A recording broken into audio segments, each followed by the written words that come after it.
from both players. Mistakes were a real Thank you, rarity. ninth frame. Max Selby to break.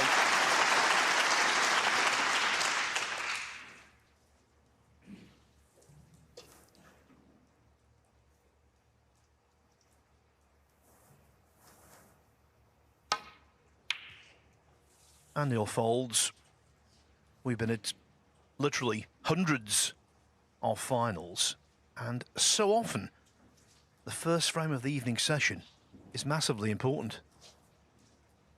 Yeah, especially for John Higgins, of course. He can't afford to fall 3 behind it the way that Mark Selby is playing, so we'll take a watching brief and just enjoy.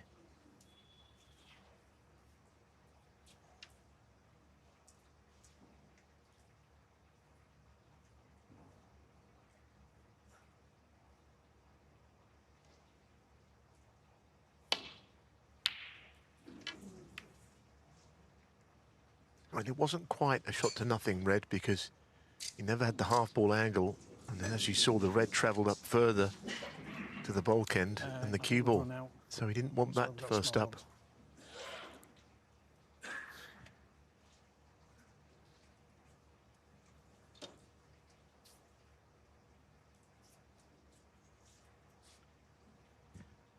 Mark Selby was so deeply in the groove this afternoon. With a chance like this, you'd fancy him to make plenty.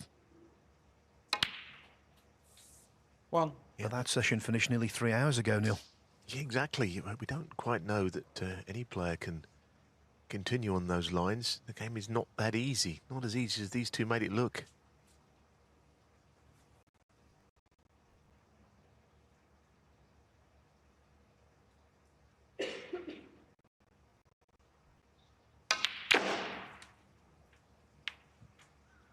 That's a good collision into the bunch, but I don't know too many reds pot to left corner, if any.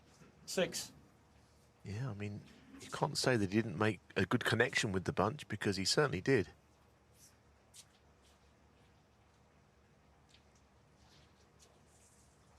Looks like he's going to left middle, a thin cut, which is not what he was looking for.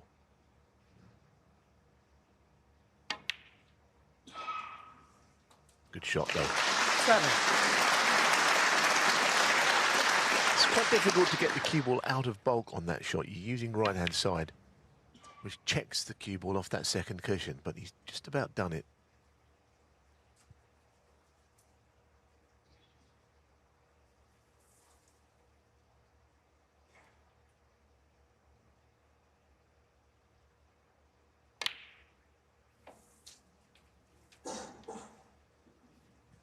When Mark Selby won the most recent of his 22 ranking titles, 10. it was at the Mattioli Arena in Leicester. Only 100 people were in for the final day. Before that, it was behind closed doors. This is very different. Superb atmosphere being created by this Cheltenham crowd.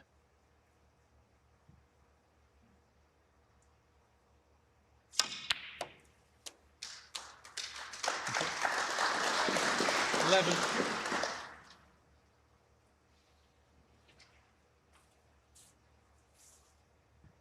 Equally splendid, Selby's rest play today. He's making the cue ball talk, and he's potted 9 out of 9.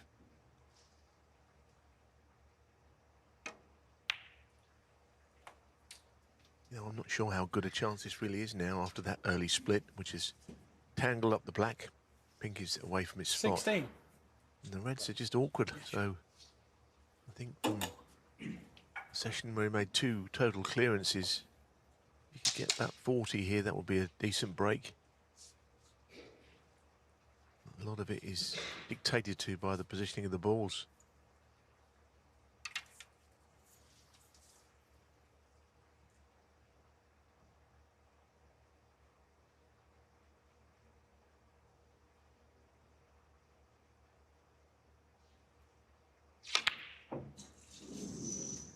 Thank you. Max Selby, 60. Well, Phil, you brought a close to his perfect rest play on the day. Yeah, I feel quite guilty. To be honest, it was quite a difficult one. He's screwing back and using force.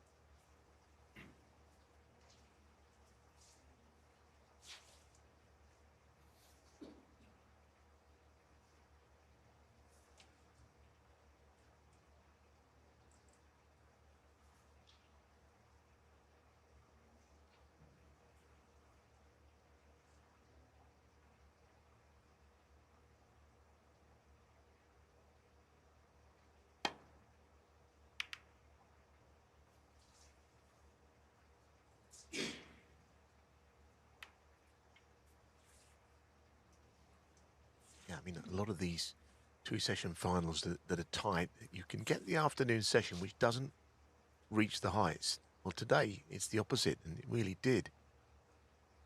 The tension could creep into this evening session if it goes very deep.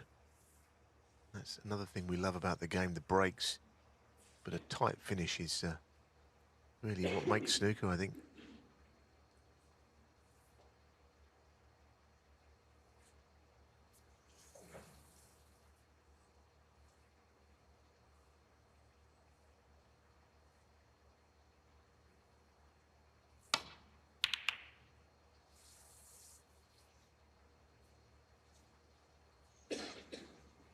These two are fine exponents of a defensive safety game. And that was a good one from John. He's blocked off most of the bunch, the edge of it by the green. I mean, yes, Mark Selby relishes this sort of challenge. Tactical and safety, but it doesn't mean he enjoys being put in trouble.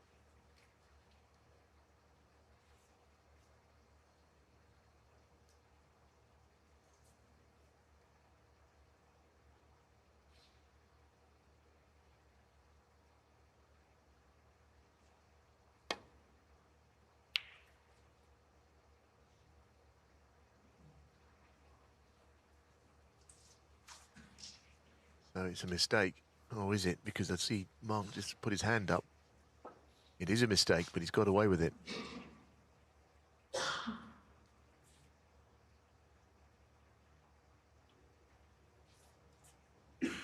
Centaur. Yeah. Crowds are... Yeah, got away with it and inadvertently placed Higgins in trouble.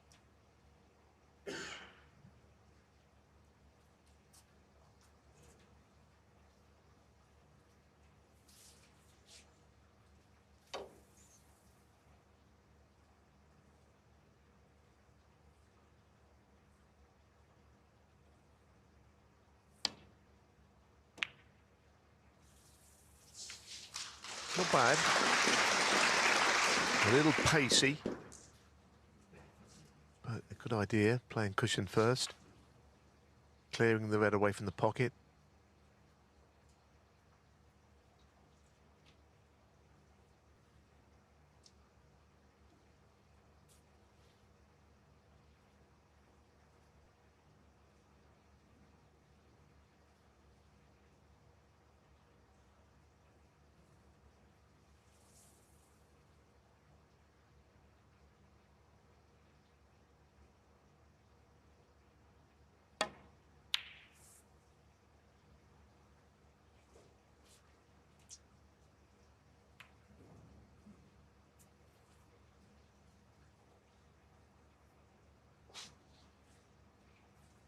Higgins celebrated his 49th birthday in May.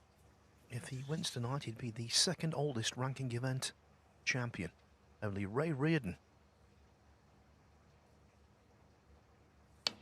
the late great Ray Reardon, older. But you'll need to cut out shots like that. Yeah, I think he obviously played around the back of the black, and I expected him to get the shot.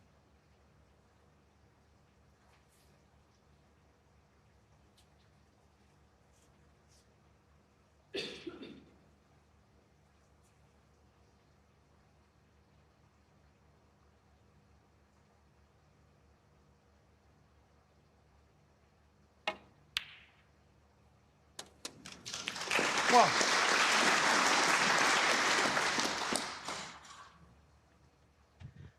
As the red was going towards the pocket, I couldn't make up my mind whether I thought it was in or not. It certainly made Selby anxious, just about wriggling in.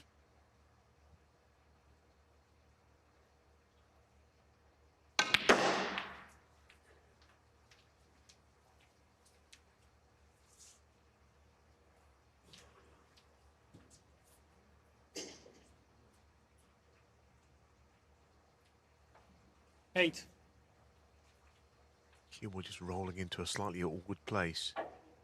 Looks to me that there is a red on with the rest, which it's another red. It's not positionally any certainty that you'd be on a colour.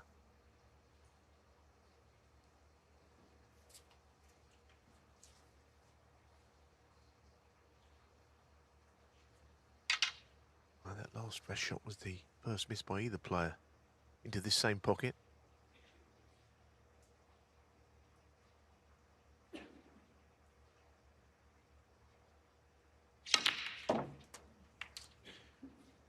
Thank you. Already a bit of an awkward frame, isn't it? Even the red going up the table, blocking the blue to the green pocket. And the pink is a very acute angle. Left middle, there won't be much pocket there available. You can drop it in perhaps. Gently.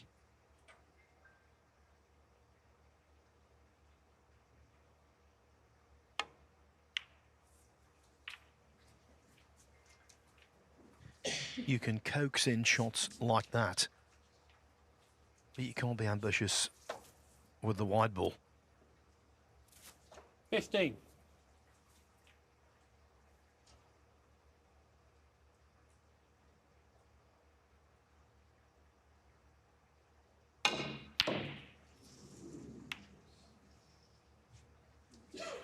Max Selby, 15. Quite a bad mistake, but he was forcing it, and like you say, from the previous shot, he couldn't get the cue ball off the cushion because pink had to be dropped in. Yep. And now John with a red to go at. A different vibe tonight. This is where trophies are lifted. The Clive Everton trophy is up for grabs. The afternoon session was good, but we're coming down to the very important section tonight of the whole week. Unusually this afternoon, not one frame with a hint of scrappiness. But this one has begun in disjointed fashion.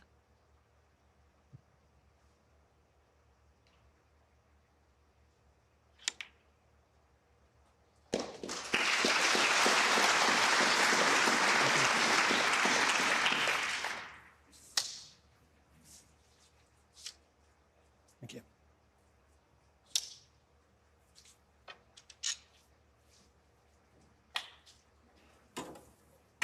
One.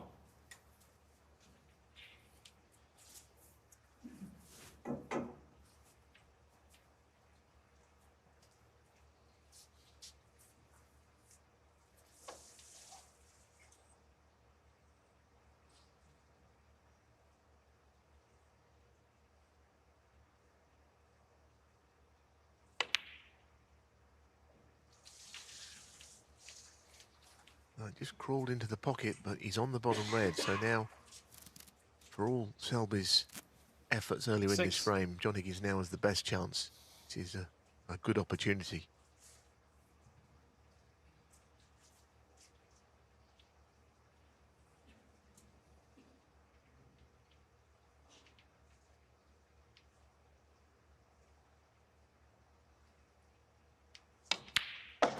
Seven.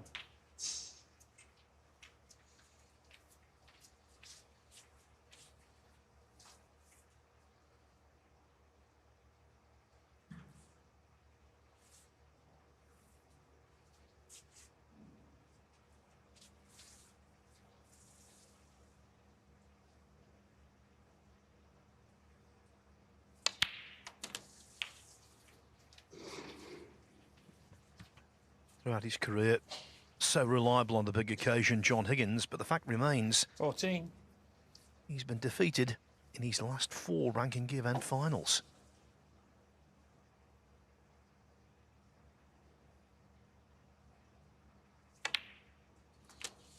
15. Often from the verge of victory. Tonight it's a little different. He's the one doing the chasing.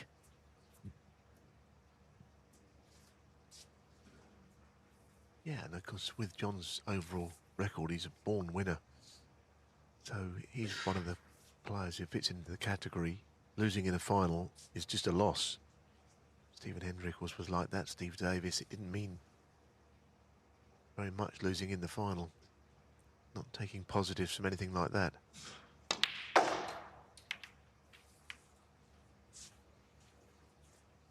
Pushing the black safe, not in John's interest.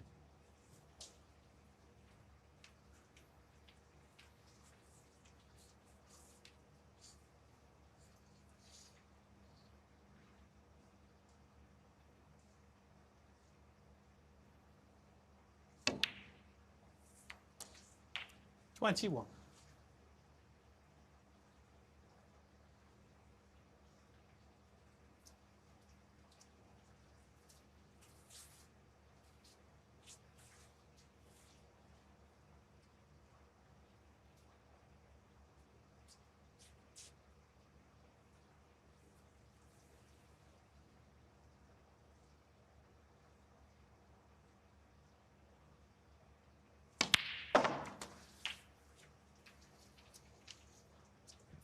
We so often talk about the famed class of 1992. That was the year when Ronnie O'Sullivan, Mark Williams, and this man, John Higgins, all 27. turned professional.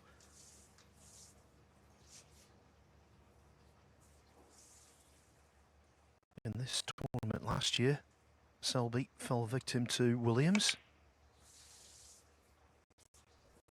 28. Higgins hoping to do exactly the same.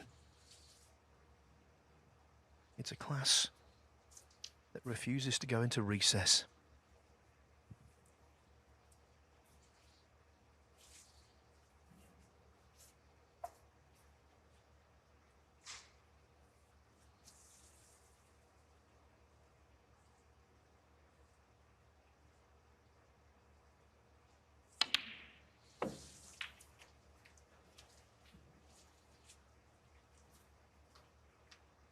Doesn't like it. He's shaking his head. He wanted to be a little straighter 34. on this red.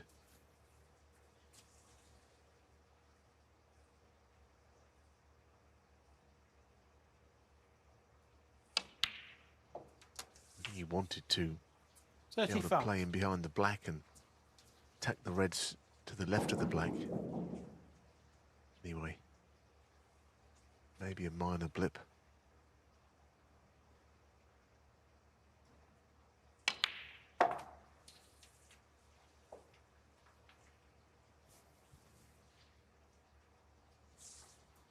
Forty.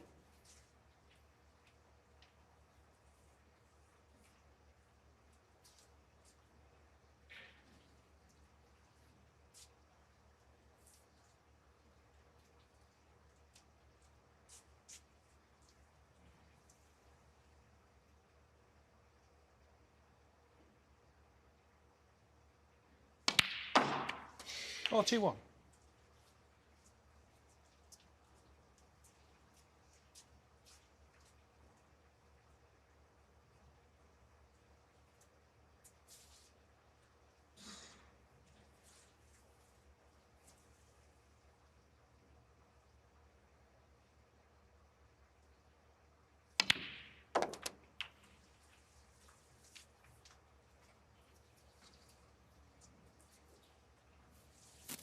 Wow, he played on that red, but he didn't mean 47. to graze it on the way through. It just changed the path of the cue ball. It's very tight now as to whether it goes. Just glanced it.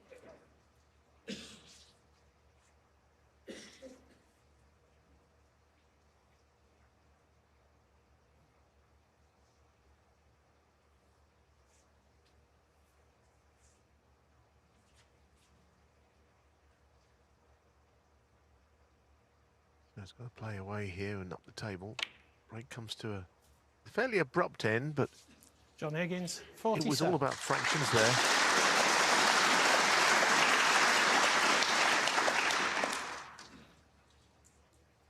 Yeah, I mean, if you see the left-hand red is he's played on, but he just hits it. And that means the cue ball goes in behind the other red unplanned.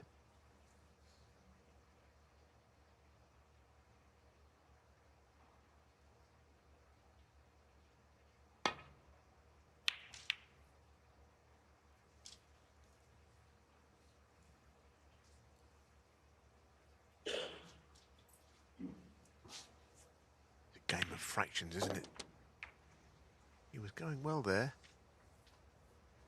Tiniest deflection made all the difference.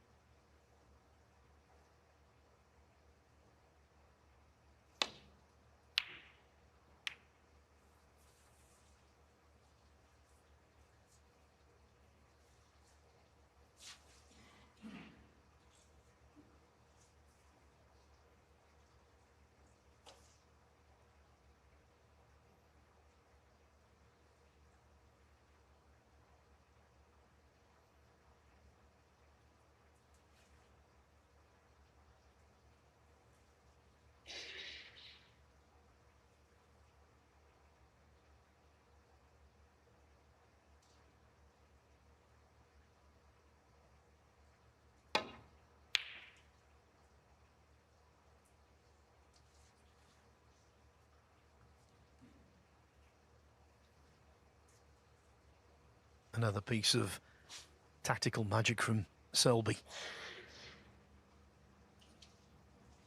Well, yeah, because obviously Higgins has got to play one of the safer reds, because you can see one of those. The red in the middle of the table is blocked.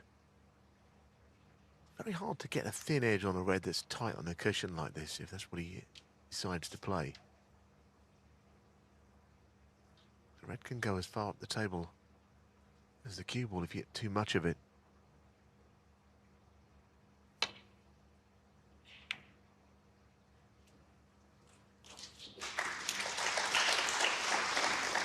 Well, it's pretty good. He has left a half ball shot to nothing red.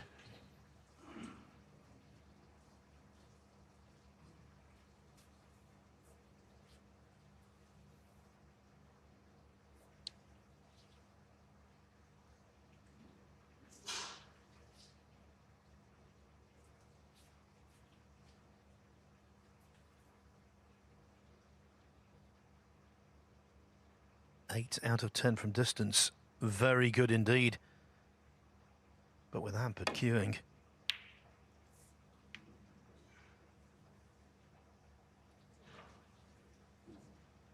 Getting the cue ball into the safety zone. That made sense.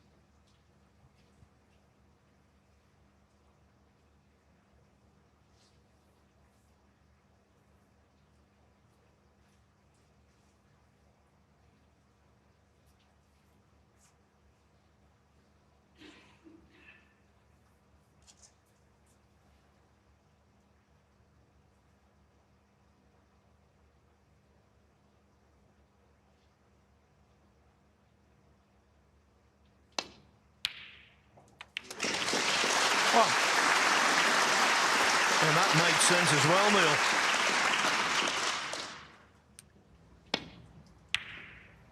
Yeah, hit it particularly well. Again, the two reds look completely blocked off right now.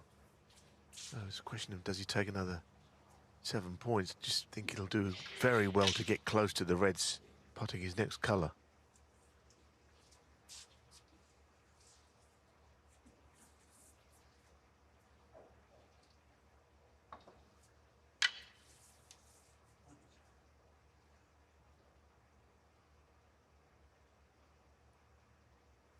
You have to force it if he's going to do that with the rest. Goodness, it would be a difficult shot.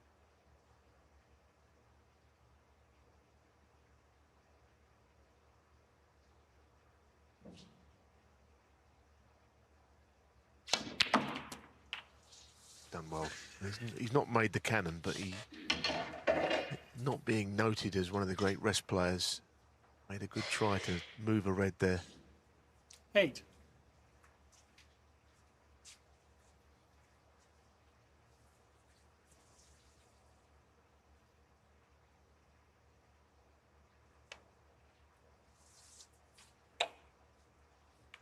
John Higgins, 8.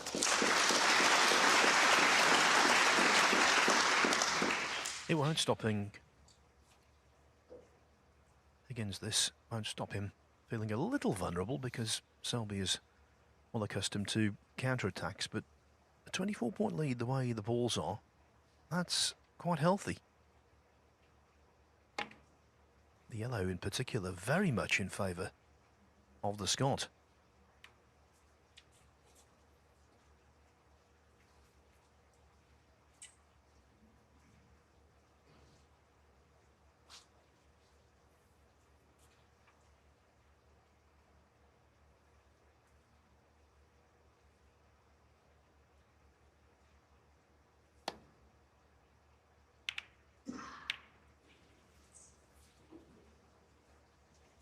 Could be that he didn't really mind that much hitting the pink. Chance that he might put it on the cushion. Clearly didn't mean to, but it wouldn't have been a disastrous outcome.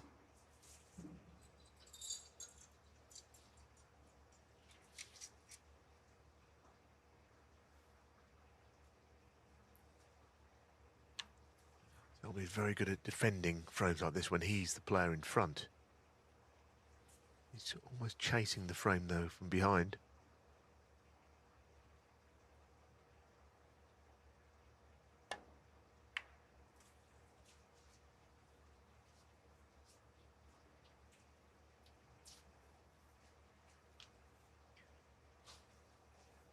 This is the lengthiest frame of the match so far, superseding the first frame this afternoon.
Now there you can see their average shot time.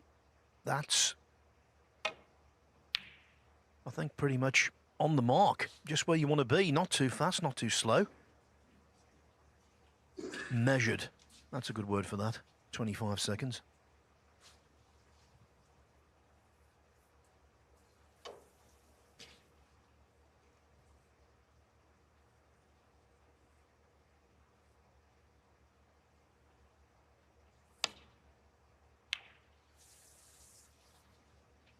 Well, these two aren't and never have been slow players. Sometimes the frames will go on a while because of the standard of safety.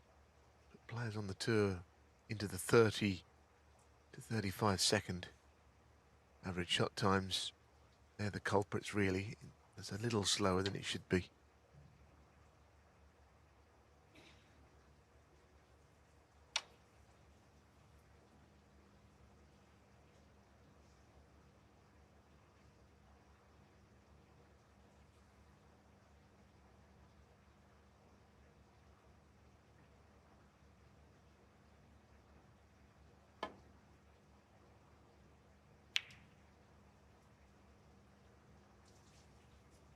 It's very unlike Selby. He was just pushing it to the left cushion and hit too much of it.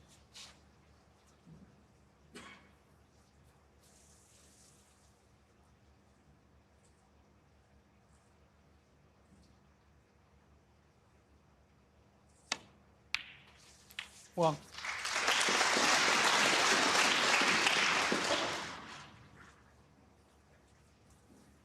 Having been gifted that red, Higgins needs the blue and the last red.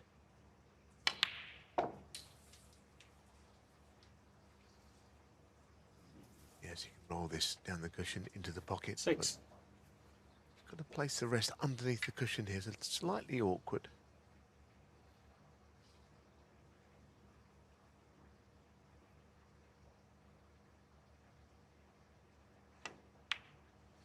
Played it at a very good pace, very comfortable pace. 7.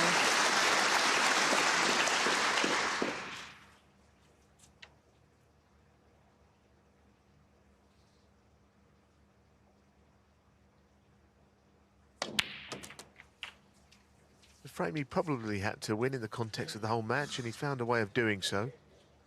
Not necessarily 14. a pretty frame, but one that Higgins has got under his belt.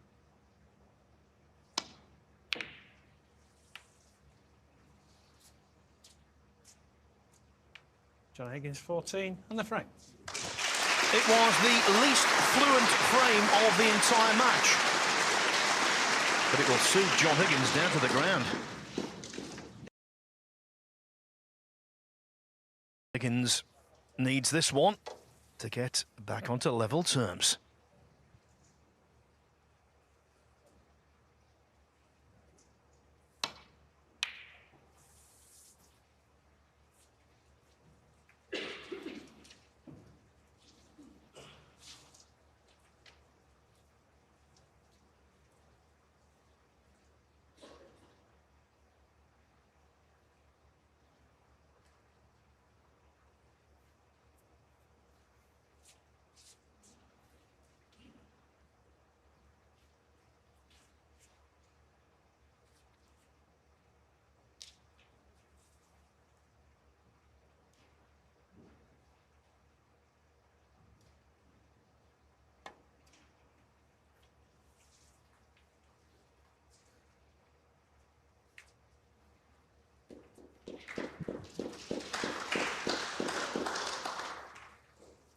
this is the 25th staging of the British Open.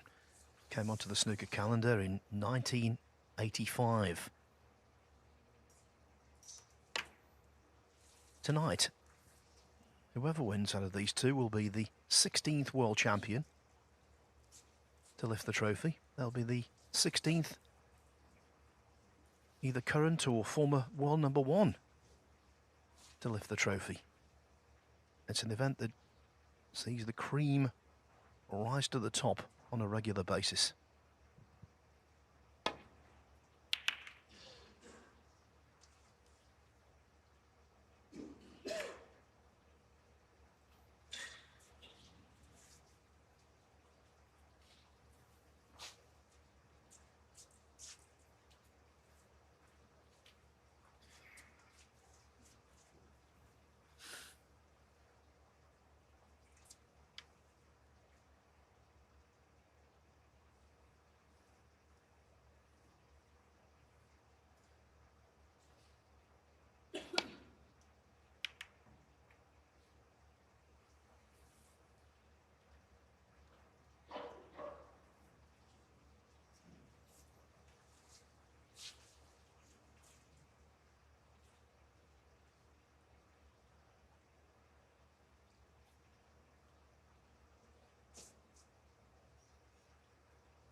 As ever, John will come down, look down the left side to see if there's anything that he can make into a plant of any description.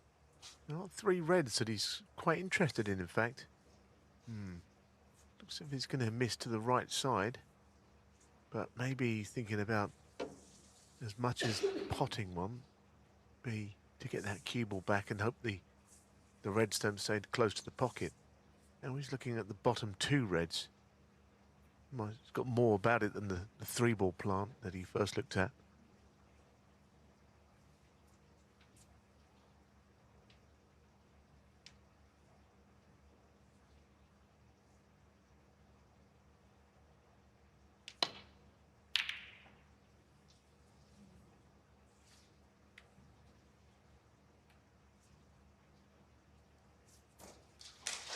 Good cue ball.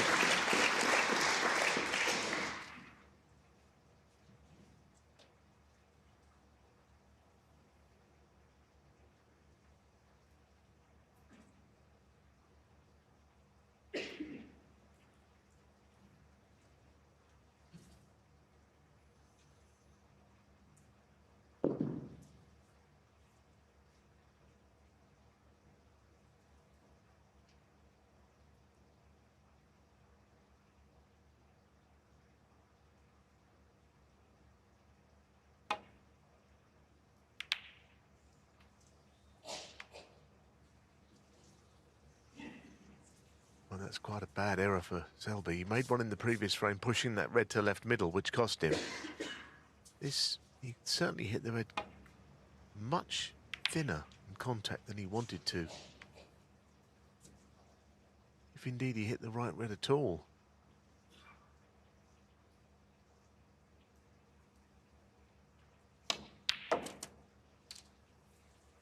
So he's not bossing the safety exchanges this evening, Selby.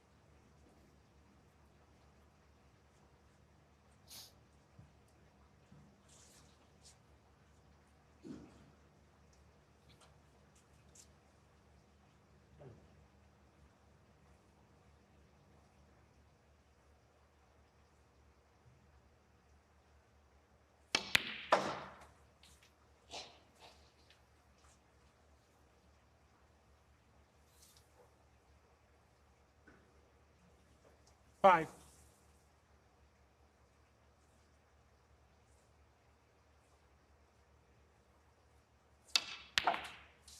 6. Screwing back to provide the angle that could lead to big things.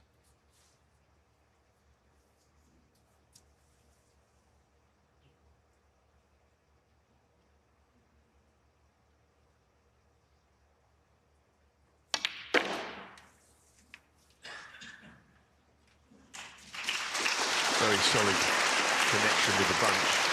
11. I always say you see the cue ball doesn't really leave the middle of the table, which means you've really got into them.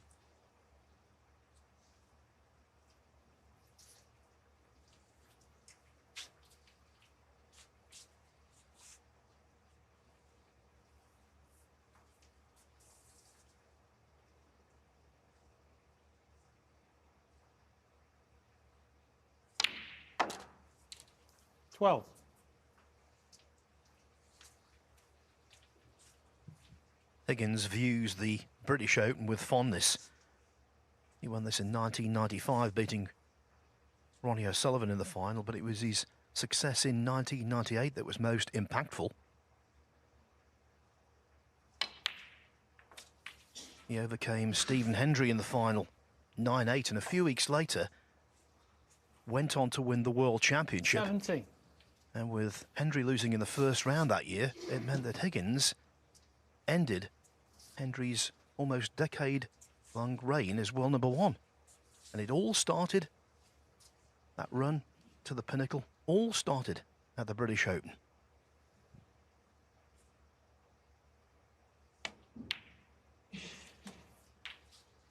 $18.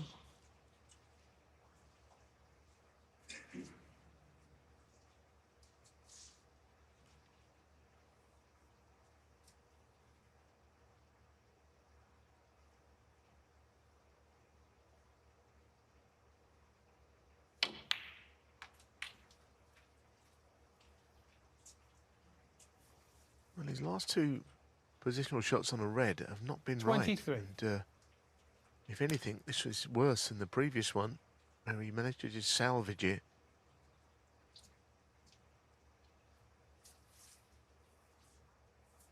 Yeah, I mean, it's quite an awkward shot now. He's queuing over a ball.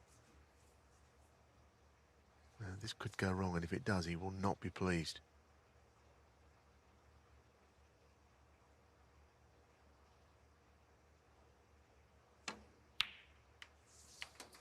$24.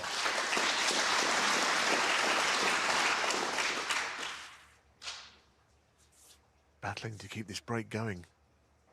One shot out of position leads to another one. Cue ball just drifting away from the reds naturally here.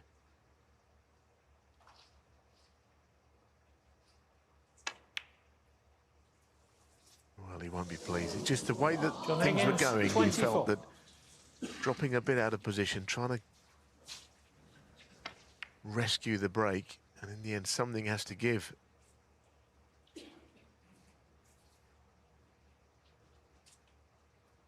First black missed by either player today.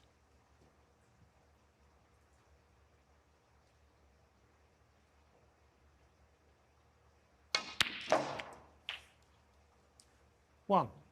It will only be significant, of course, if Selby gets the frame one here, but that was not a well struck shot either. Didn't go in cleanly. Didn't mean to be close to this cushion. Dropping the blue in the next red at longer range than it might be.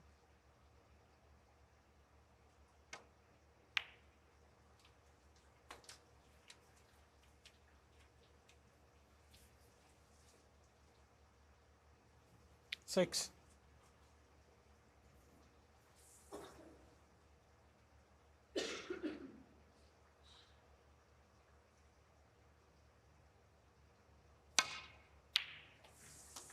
Seven.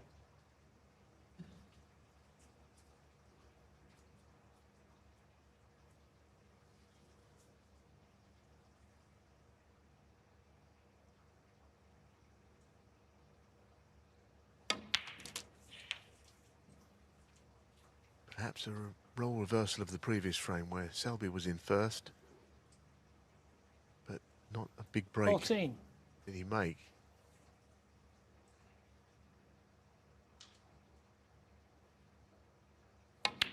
Higgins come back to win 15. it. It's the other way round.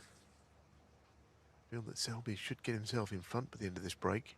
Higgins still thinking about that positional error. It's led to him missing.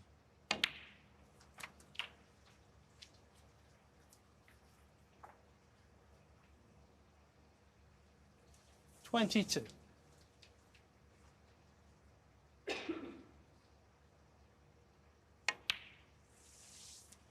$23.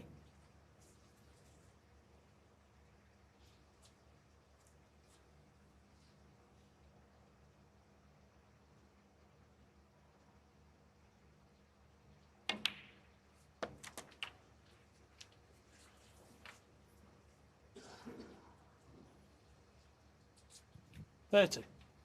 You walk a fine line in this kind of situation. You don't want to rush,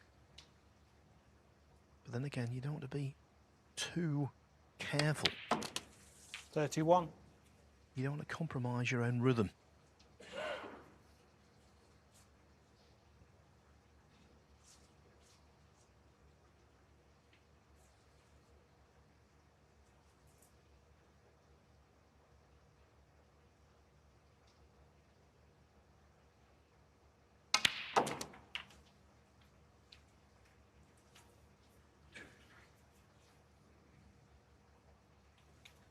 $38. Two more open reds, then the difficulties begin.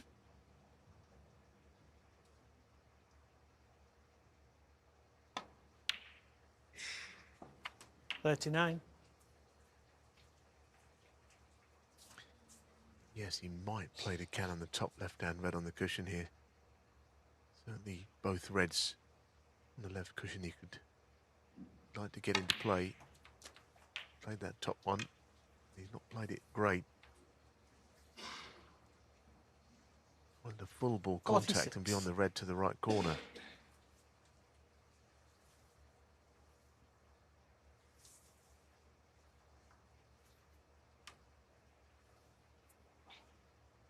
Chance to nudge it again here. Second bite of the cherry. In potting the red along the left side of the table.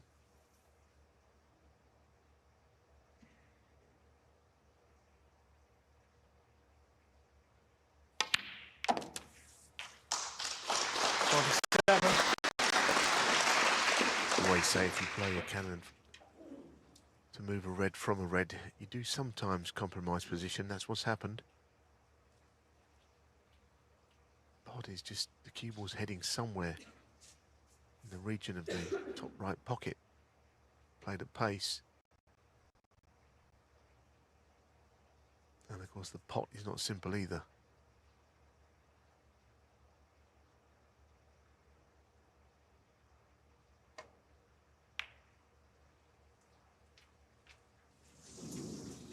All of those Selby, things 47. are the reason he missed. It's a dramatic frame potentially, this one.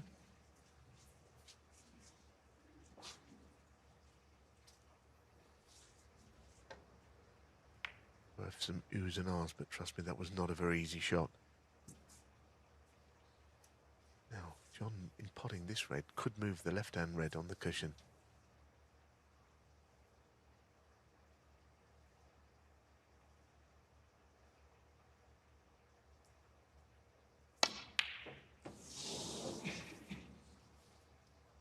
Some nerves around tonight, understandably.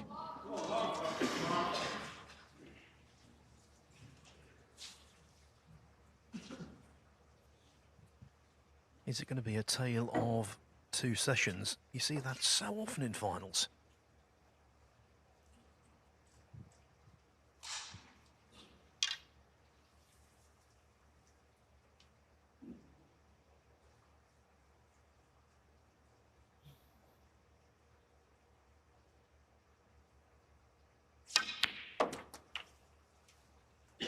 Thank you. 1.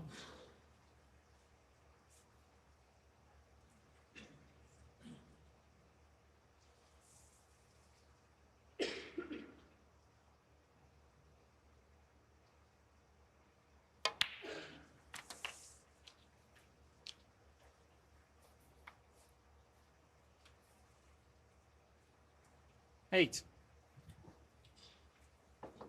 Selby potentially 2 pots away from restoring breathing space.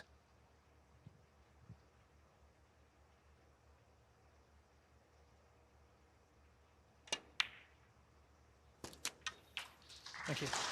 9.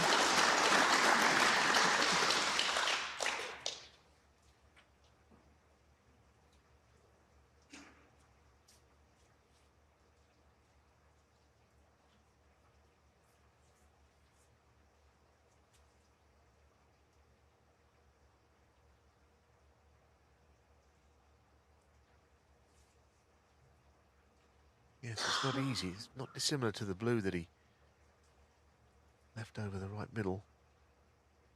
Just rolling it again.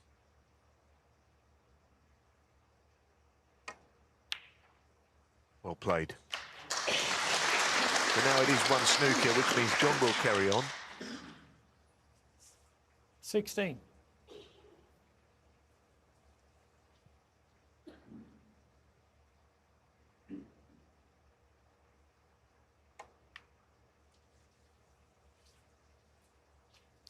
Mark Selby, 16.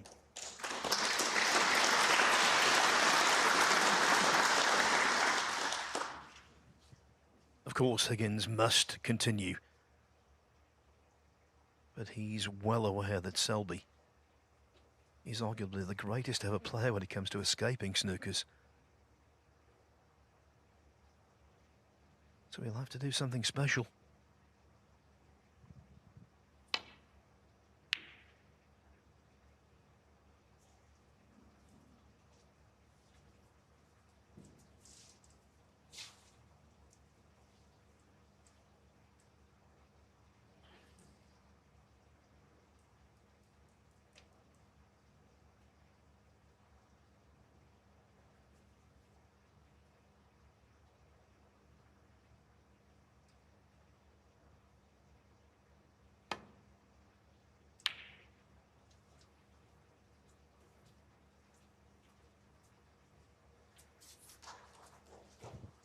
So Selby 39 ahead, 35 on. That means if Higgins can get one 4-point penalty snooker, then red, black and all the colours, he would force a respotted black. Sounds a tall order because it is one.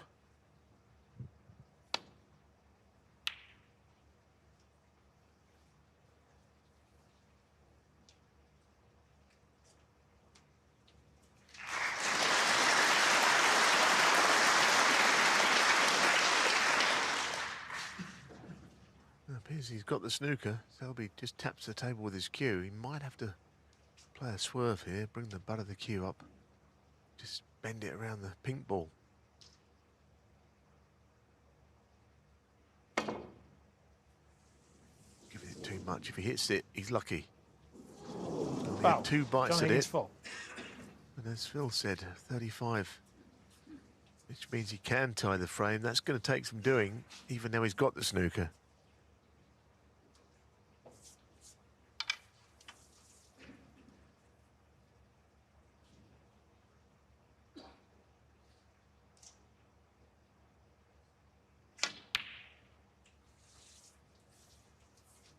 Thank you.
He's got another one, but it wasn't as planned. Quite rare to see Selby miss snookers, but I guess that swerve was a little different. She overdid. Now the snooker is in. It looks quite an easy one, but I'm not certain it's as simple as all that. Plays one cushion. As long as he gets beyond the blue, he should hit it.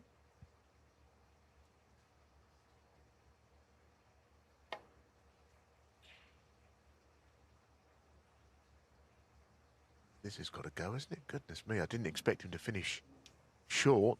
Foul and a miss. The miss is called because the fact that Higgins could tie the frame.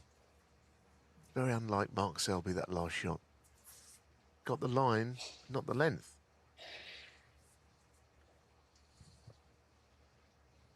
And now, not having to pot the black off the last red makes the life of John Higgins so much easier. Down the line, presumably.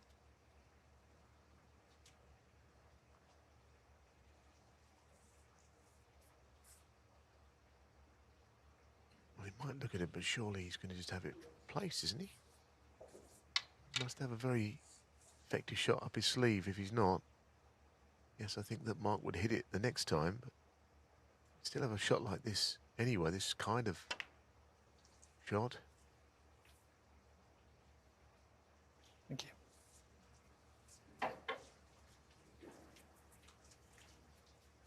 He's one of the greats. I just don't really think I understand that last shot. What he was trying to achieve. He'd already had a snooker. A miss was called. Why not just have them put back?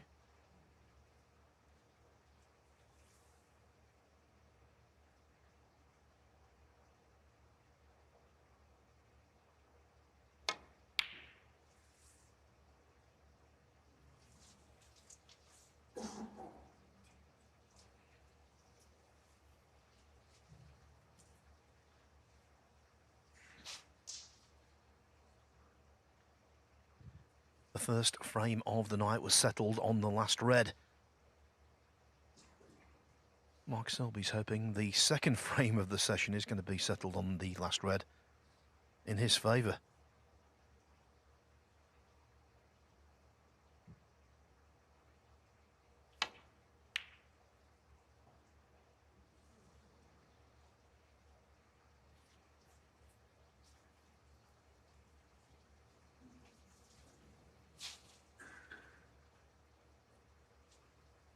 I don't think John has lost his concentration, but the last couple of shots surprised me how well he's playing, and he just had a way back into this frame. I wonder if he squandered it. I think it cuts in. If he overcuts it, it goes off the blue.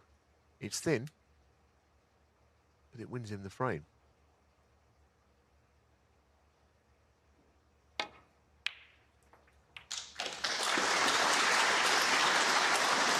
One. Mid-session level. I wonder if the studio team will see it differently to me, but I'm really surprised John didn't have the balls to replace when the miss was called. He was only trying to achieve the same snooker as what Selby was already in.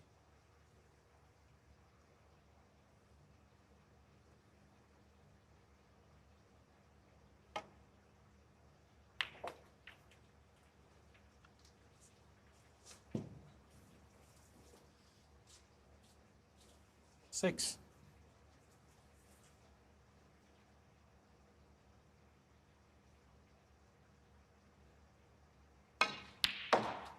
Eight.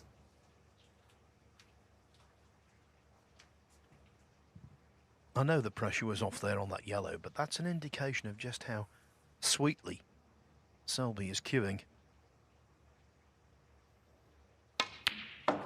11.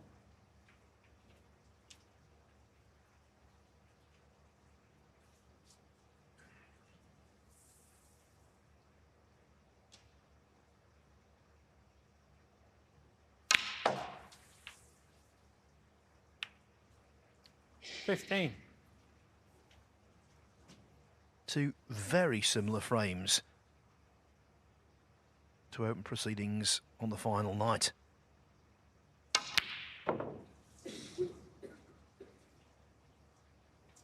Selby 15. And we're back to square one with Selby two in front, holding John Higgins at arm's length.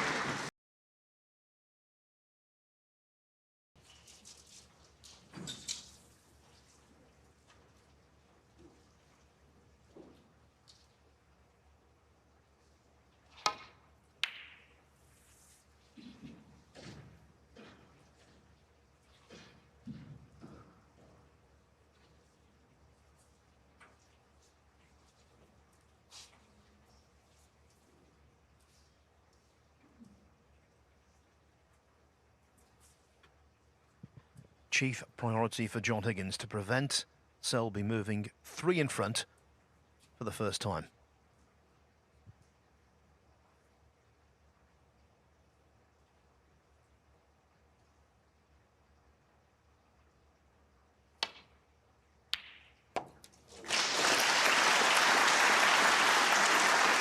One.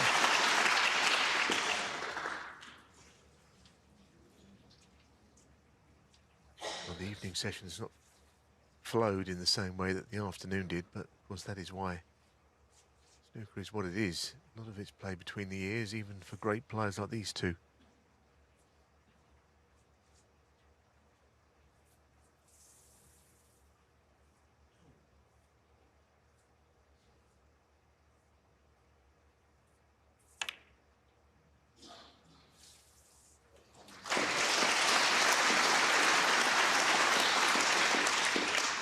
That's given him an in early in the frame, that last shot on the Browns. Well played.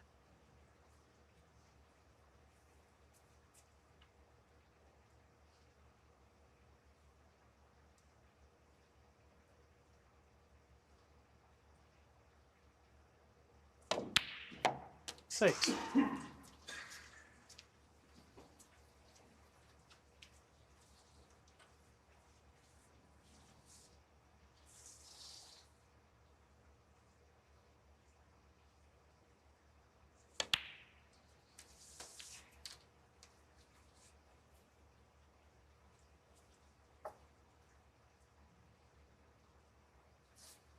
$13.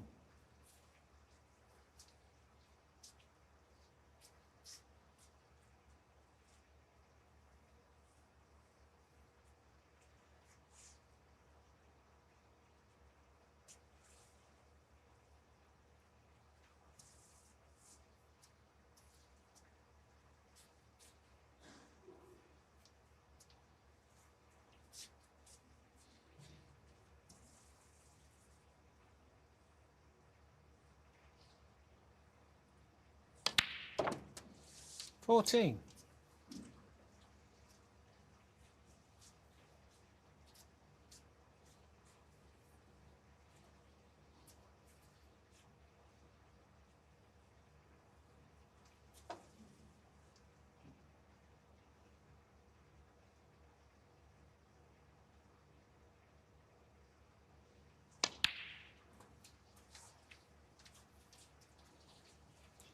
Give me a second, John.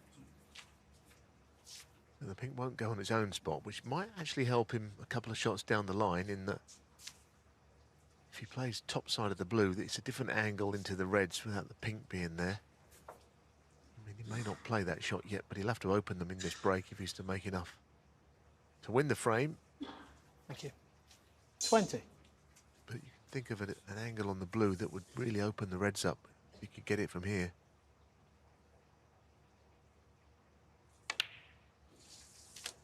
Because he's got the red up the table as a insurance if the split doesn't quite work out on the reds in the bunch.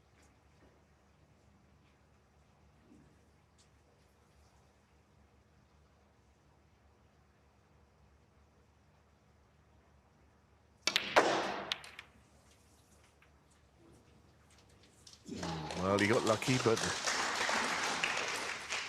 26.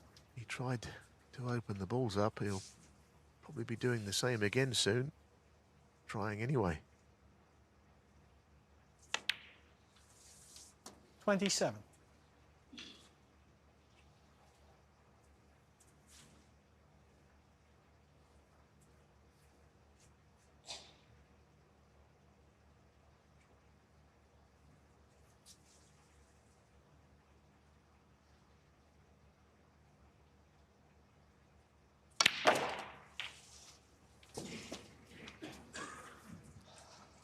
We saw his face as he was contemplating that black. 34.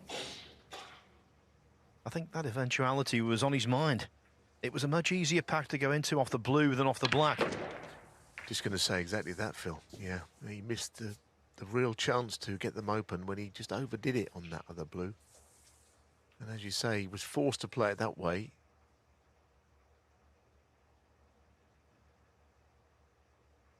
Didn't look much fun, does it? Played 2 air shots here. But as we John always say Higgins, at this stage 34. in golf, it's a foul or penalty. In snooker, it isn't. Yeah, I mean, a little smile, but he'd be annoyed. No. Because he got in quite well there. Handy lead, but not a huge one. Ben Williams enjoying himself out there.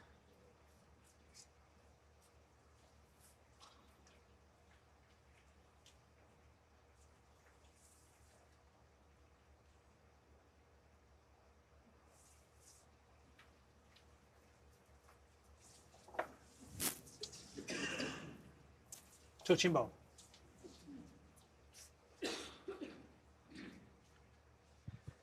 You just fleetingly talked about golf there, Neil. How about this when John Higgins first won the British Open? It was 1995. Back then, Tiger Woods was the US amateur champion. Another indication of his longevity.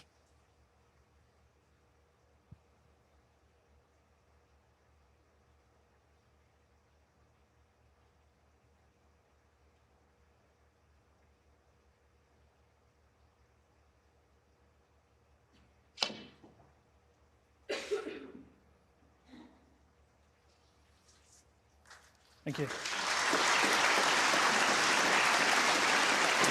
Very good shot. I know he had a touching ball and it seemed plain sailing, but not necessarily to get the cue ball where he's landed it. Now Selby wouldn't dare play a safety shot, I don't think anyway, up to the bulk end with the red between the brown and blue that could possibly be left. But what will he do? That's the question. There's no obvious hiding place on the table. Well, of course, in the first frame today, backed into a corner after missing the reds twice. He knocked in an absolute cracker. This time, though, just waiting, biding his time as he does so well. Yeah, I mean, he actually did potentially leave a red on, but the other red hit it, which, even as good as he is, I'm not sure he knew that was going to happen.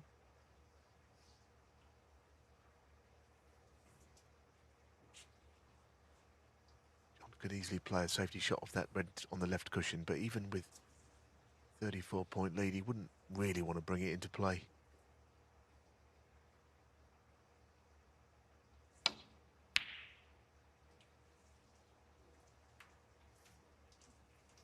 Well, that's not dissimilar to something that happened this afternoon. He made a safety error, which didn't seem that bad at the time, which cost him, and that same expression was on his face.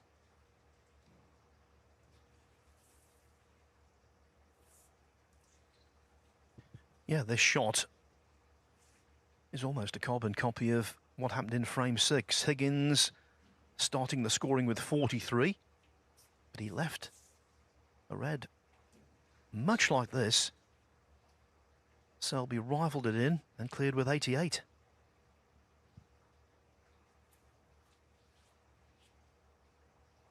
So the green is a bit of a distraction. It's right next to the cue ball. And while it isn't necessarily completely in the way, I have to give John Higgins hope that this is not an easy pot.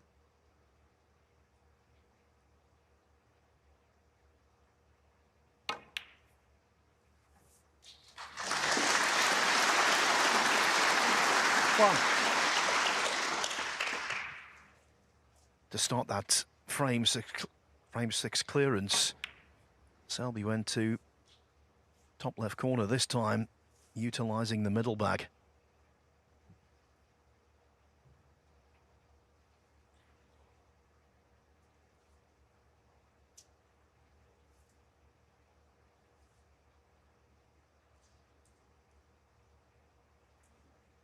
Green ball.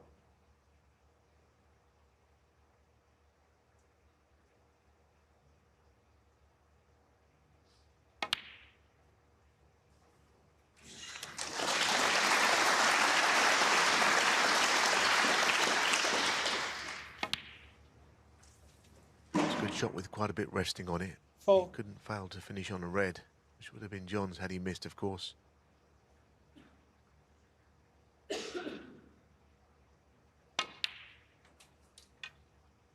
Five.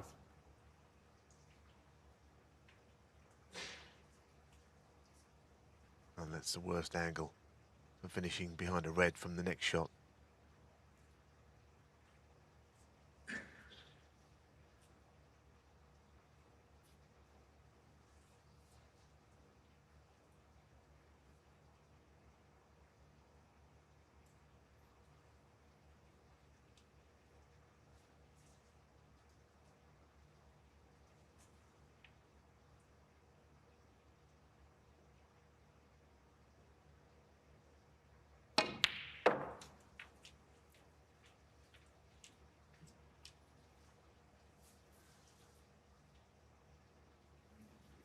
Ten.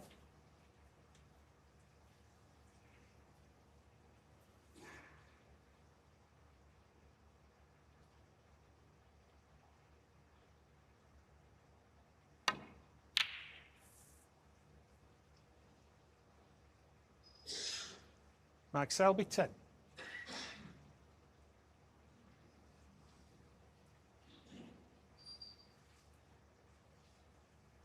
Well, there was a chance. It had quite a bit of promise when he knocked in that long green, but it didn't go very far.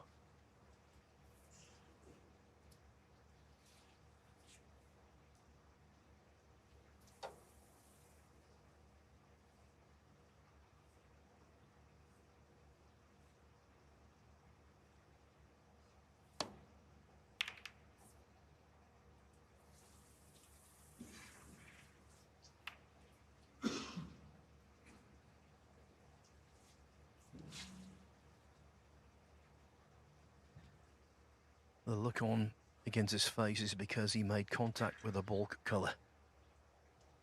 These two play safety to such a high level with tiny tolerances. Hitting ball colours on the way back into balk is something they always try to avoid. Yeah, the only thing that has gone in his favour is that bulk colour now is in line with the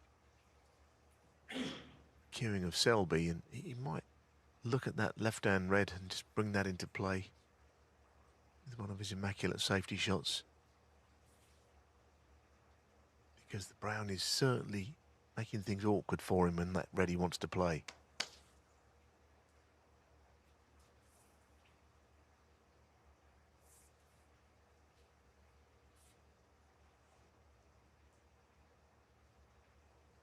It's quite a big shot, this. It's only a safety shot, but if you can get the red out and put John Higgins close to a cushion, he might just get the advantage despite being behind.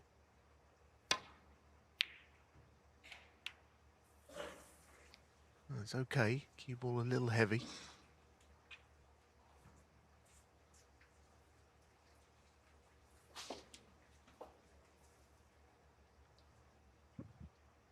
And now they both have to mind their P's and Q's because this table is wide open.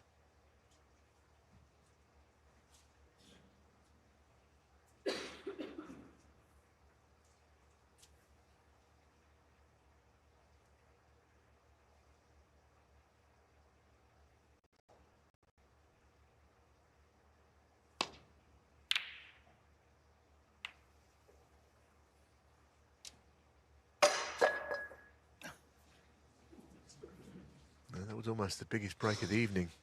Thankfully, it's not. The old ones are the best, Neil.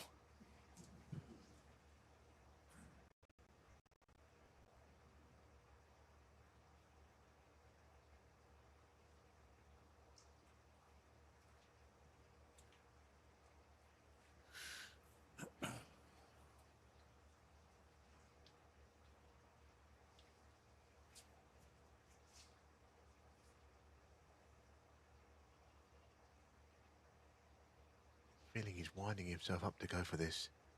It's not easy at all.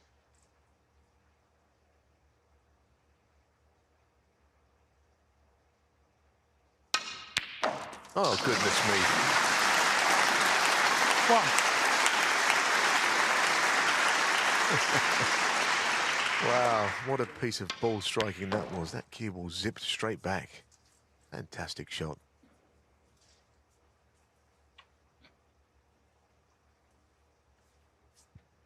The hot shot reel might need a late edit. What a shot that was, especially if it leads to something of huge significance.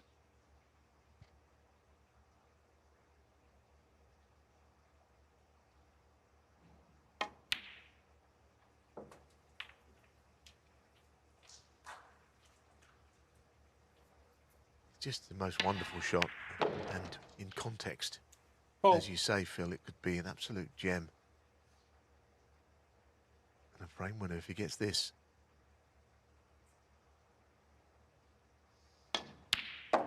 Five. Regardless of the outcome today, I think over the last few days here, Mark Selby has started to cue as well as I've seen him for ages.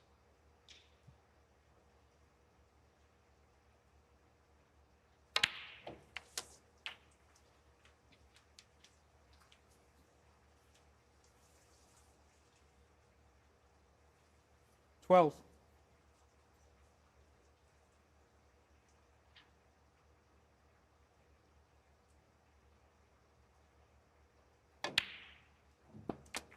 Thirteen.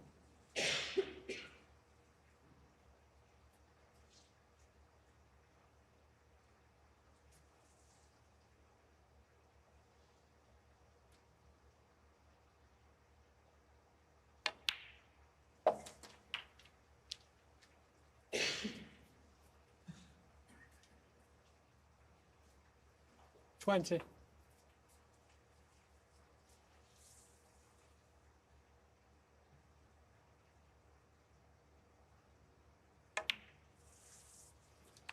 21.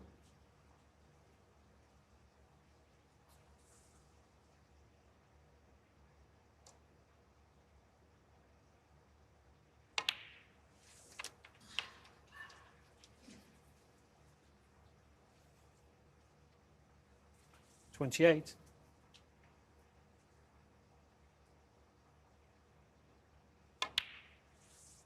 29. So, the long red might have changed the frame. It might have even made a huge difference in the context of the whole match. But that will depend on whether he wins a frame from it, which he's in the process of trying to do.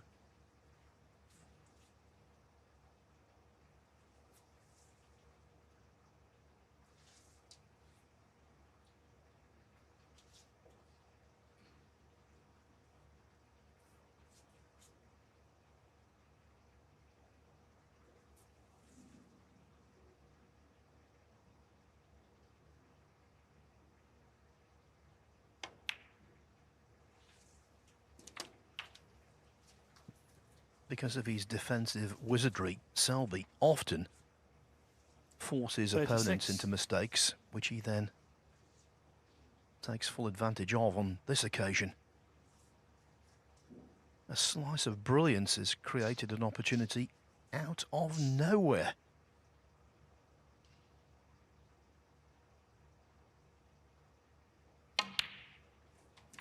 Yes, but we 37. know certain players are better at parts of the game than others. Their strengths, you'd have probably thought might have been a Judd Trump knocking those in, but I mean Selby has hit it so fantastically well. And if he can just get on that last red, which it'll be the last red, 42. down the cushion, it'll be an absolute frame winner, game changer.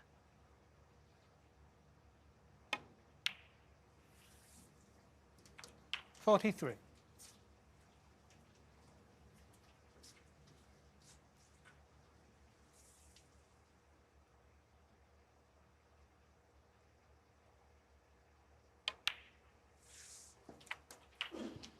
The first two frames of the night have been resolved on the last red. Effectively, 50. so will this frame.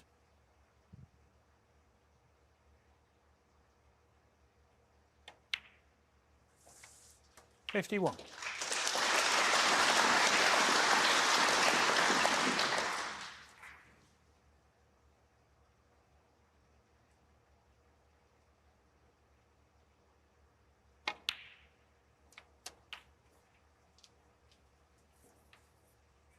Well, I mean, it's worth its weight in gold, 58. this contribution. It really is.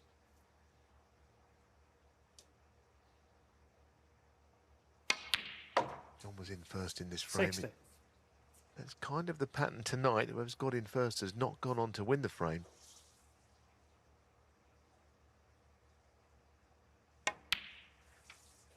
$63. I'll say it one more time. It was an incredible red, and John is on the receiving end of it.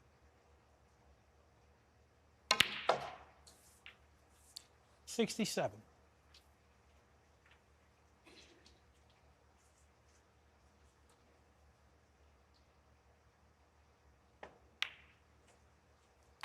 $72. The second shot of the break, the green to middle, was a pressure pot. But there's 78. no doubt what this frame will be remembered for.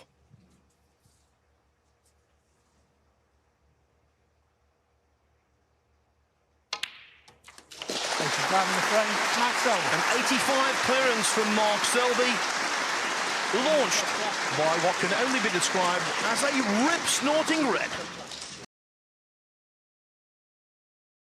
Empty glass over. John Higgins to break. Now he's cup Riley, runneth over. please. Thank you. 3 clear, 3 more needed.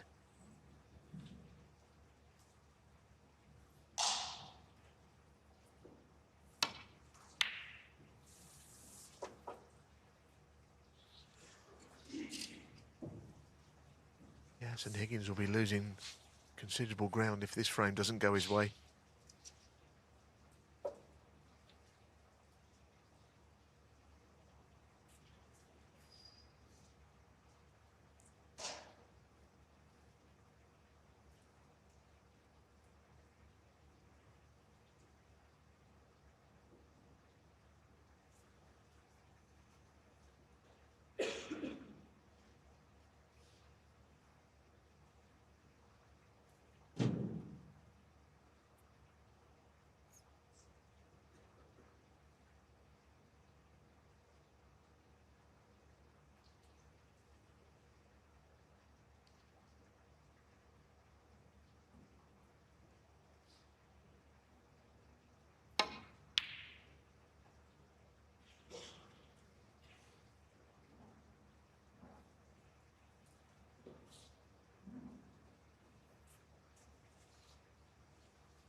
Selby's latest examination of cueing, not passed.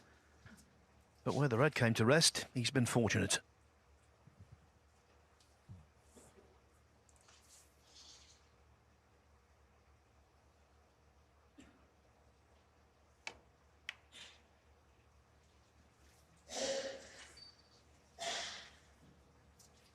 Yeah, that was was a bit heavy-handed for John. I think straight away he knew that it wasn't played at the pace he meant it to.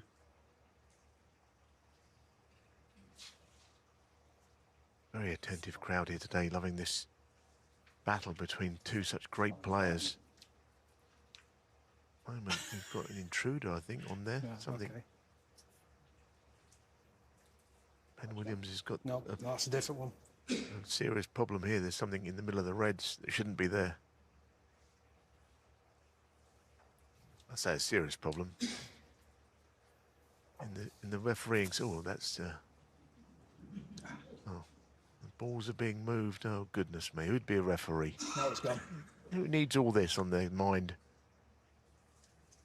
Well, of course, the Gone now. animal is less intimidating for Ben than when he was refereeing at the Masters and there was a bee and he picked it up and you never guess what happened. He got stung. Who would have thought?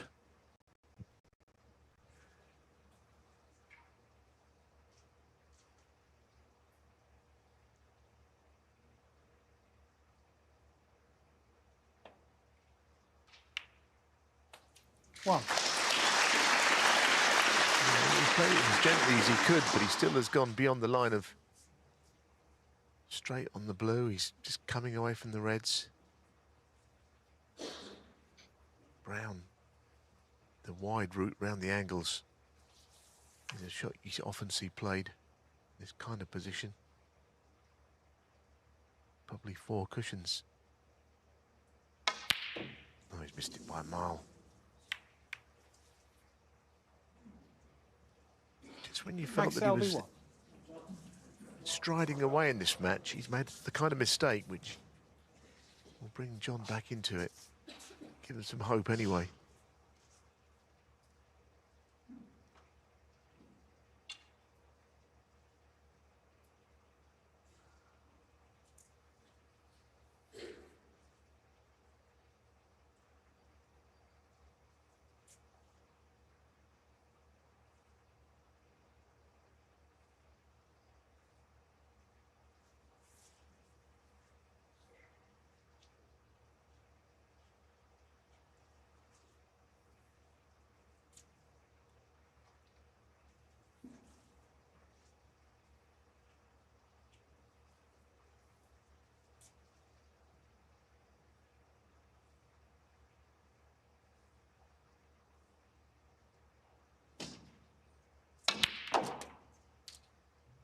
One.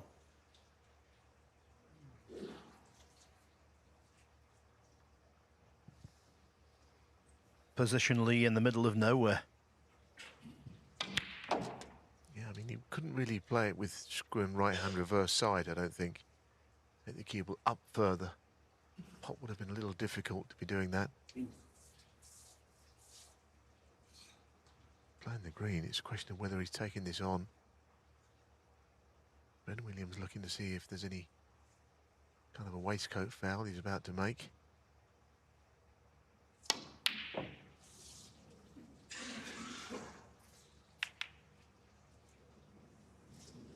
Well, I mean, what is going on?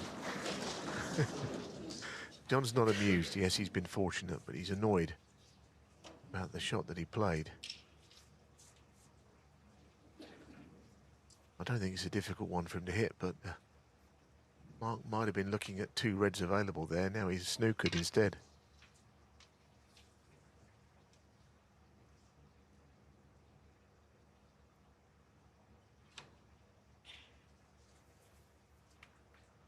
Thank you.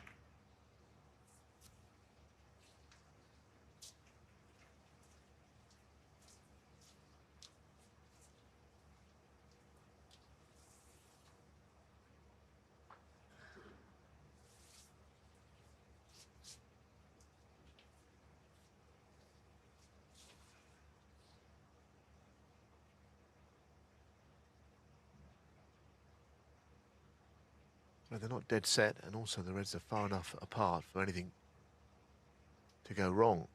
But it will no doubt be played with a view of getting the cue ball back down the table. Brown over the pocket, so the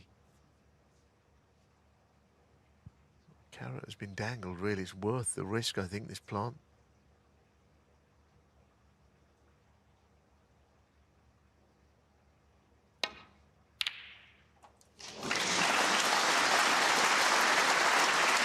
One. Another terrific shot. That was not an easy plant. The reds wide apart, offline. It's an exceptional shot, that.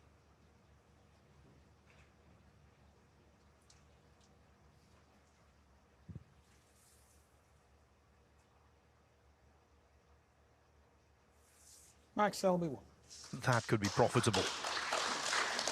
Yeah, I mean, he would like to have been on the brown. Clearly, that's, I think, the reason he played the plant in the first place. Thank But you. even then, I mean, John has got an area he can land the cue ball in, which he should do, really, but pressure's quite big out there, unsurprisingly.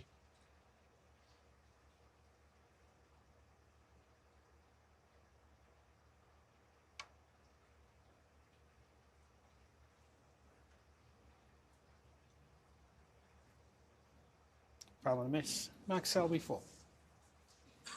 Yeah. It's going to be a small dividend.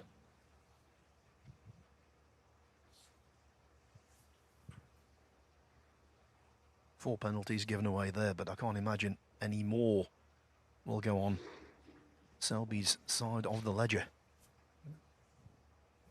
Matt. Thank you. Yes, he's got the line, doesn't he? I mean, he will have it noted that he was on track, but just hit it a little more pacily.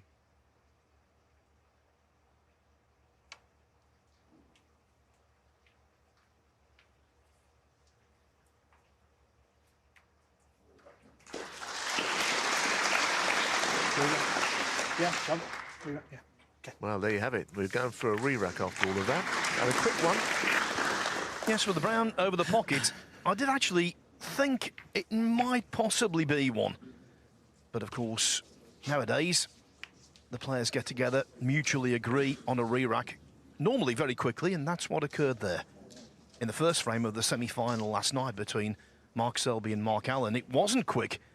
It was half an hour in, and it wasn't a stalemate situation by any means. They decided to get things underway and have a take-two situation.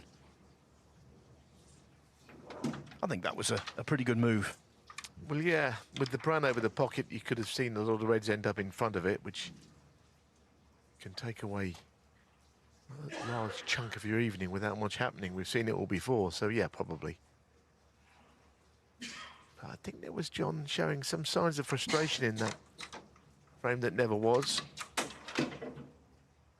And the equation has not changed. He really has to win this one before they go for their mid-session break, or else he's had not the perfect start by any means to the evening session.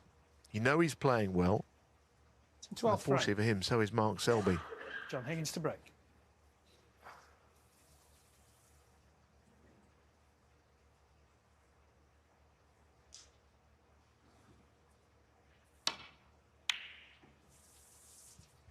There's an interesting dynamic here as Higgins breaks off brilliantly. He knows from bitter personal experience that a 7-4 deficit can be easily overcome. The last time he played in a ranking final, 2022 Tour Championship, Higgins was 9-4 up on Neil Robertson, collapsed and lost 10-9.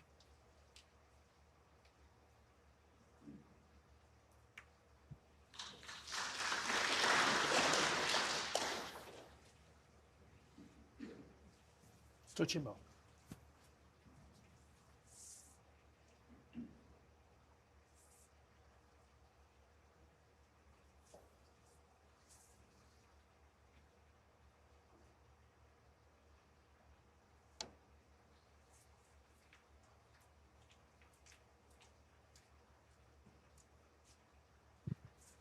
And if you're wondering, has a frame been re-racked twice? The answer is yes, on many occasions.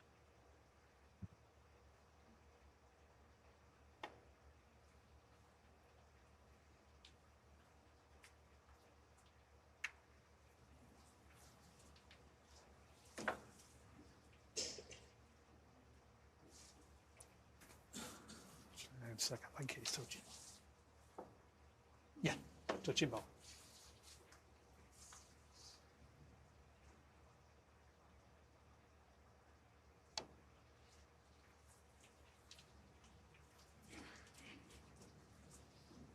Two identical shots from both of these two.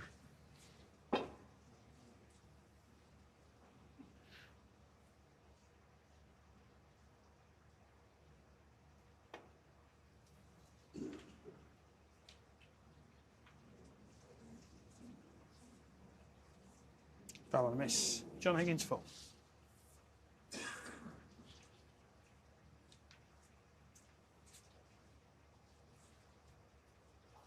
Back.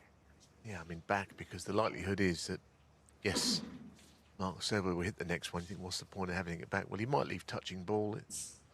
There's not a great deal to be gained by just playing a shot.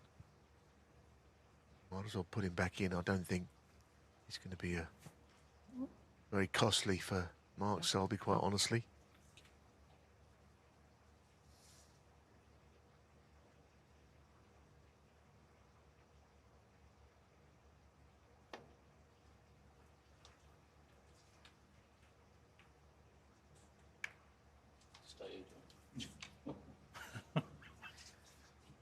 And he's staying there down that end because in case it's touching again, but this time I don't think it is.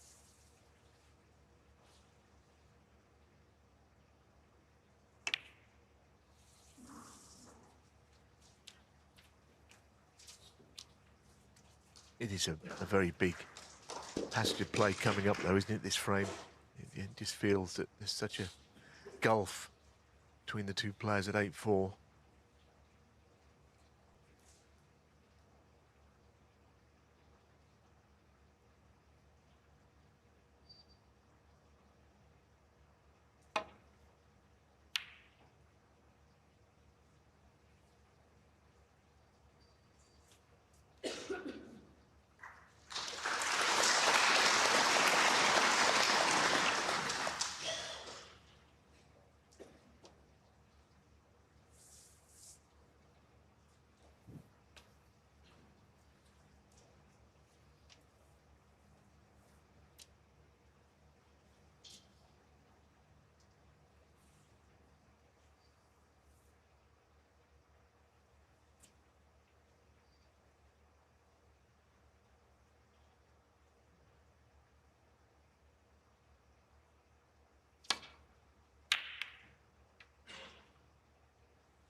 Well, it was a safety shot like the others, but it was an attacking one. He knew he was opening reds up, so he thinks he's maybe just got to be a little bit more adventurous with even the safety shots. John Higgins against the Iron Man here, who just will, as we saw last night, wait all evening for a chance if need be.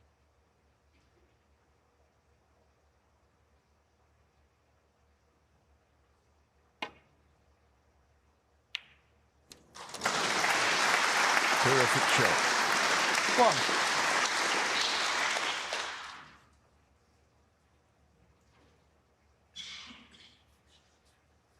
Yes, for a point, but might be able to just lay it. A very awkward snooker for John Higgins here. We were looking at trying to cut off escape routes.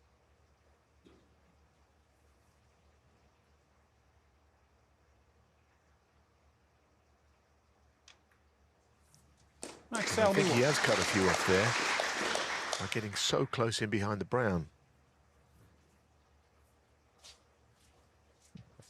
That's Selby's modus operandi. Doesn't just want a snooker, he wants the most fiendish one imaginable.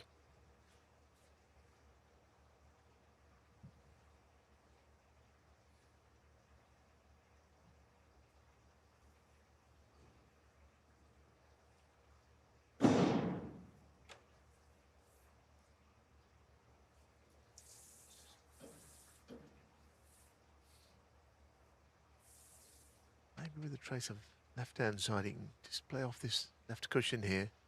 A little bit of room behind the brown. Twice across. Well, that I think the snooker that Mark Selby, it might not have been the most fiendish imaginable, but it was an awkward one. I suppose if you played it 10 times, you mightn't leave that red over the hole very often, but he has that on that occasion.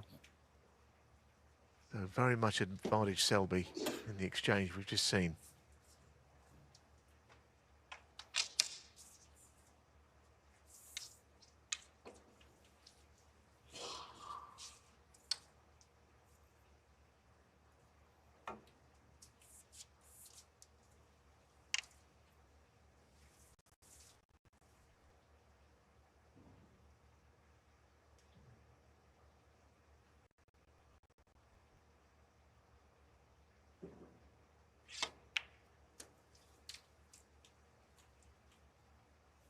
Thank you.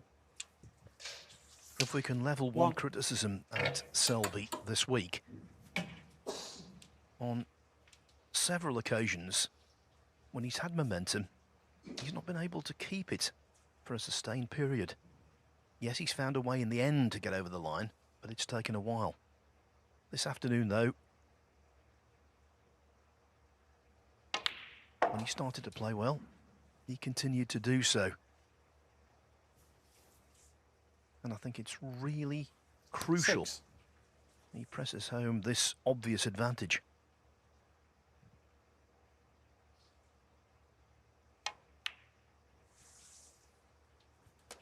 Seven.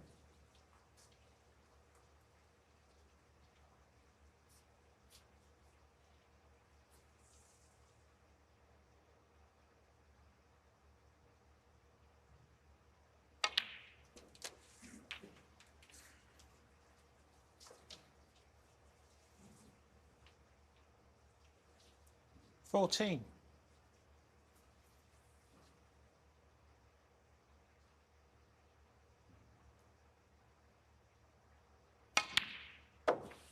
$15.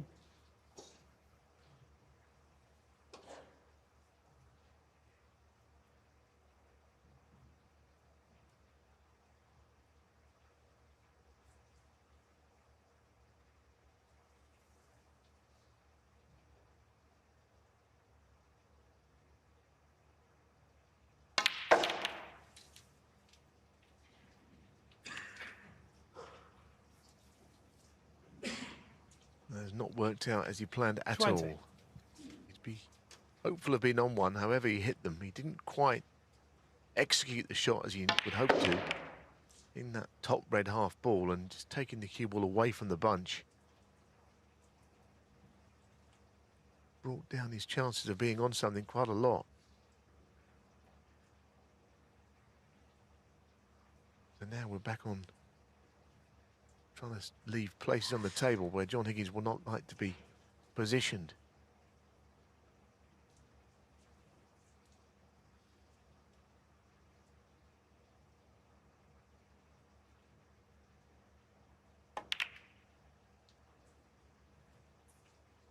Selby 20. These two share so many attributes, one of which is when they do surrender position,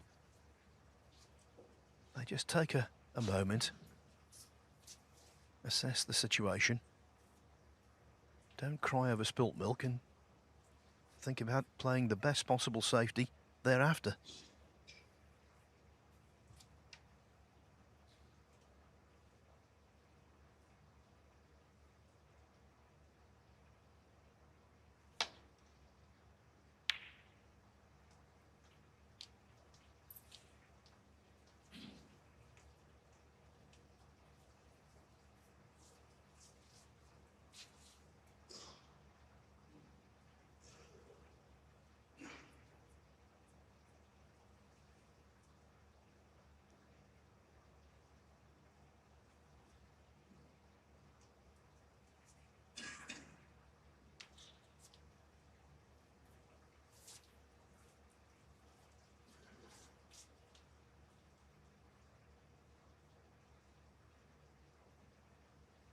Well, that red will go, but I don't know if you can see enough of it.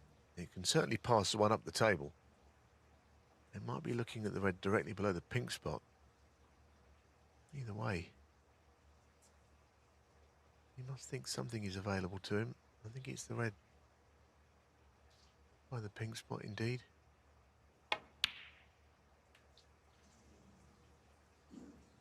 Certainly, it's just been the one thing with Mark Selby where he hasn't been able to just accelerate away from players. That's why he's had so many close finishes. It's very difficult to beat John Higgins in any match. But I don't know if he ever loses a little bit of his focus when he goes in front.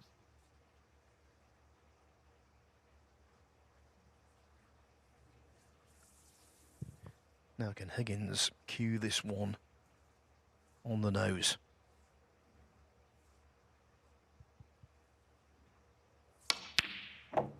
Well, There's a big reward now.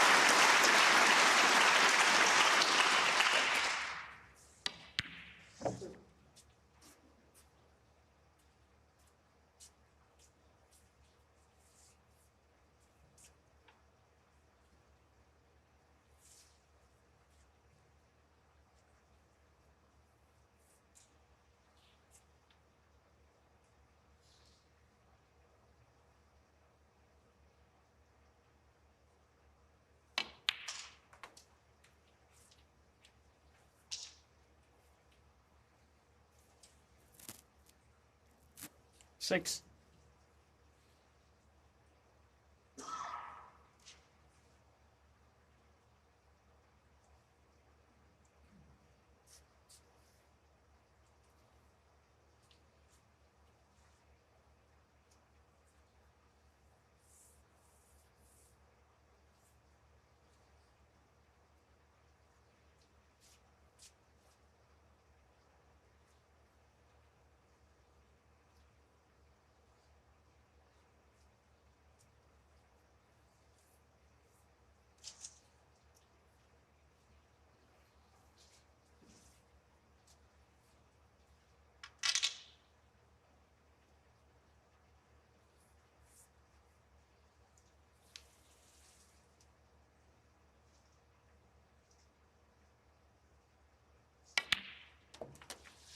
Seven.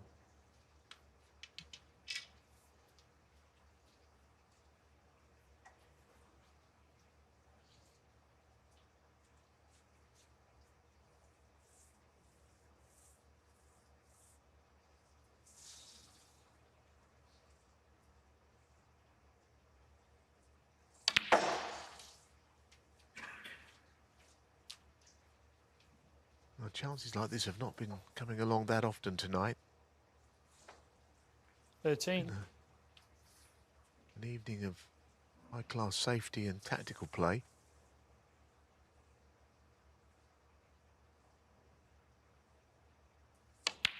But for now, John 40. needs to take these.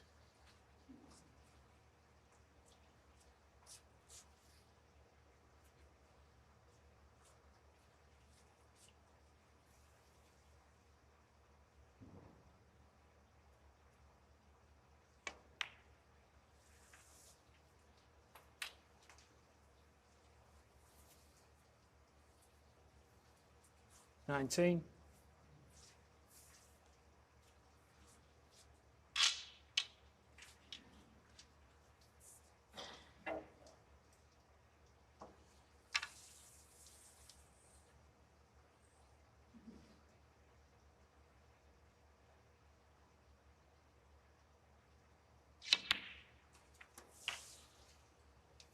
Thank you.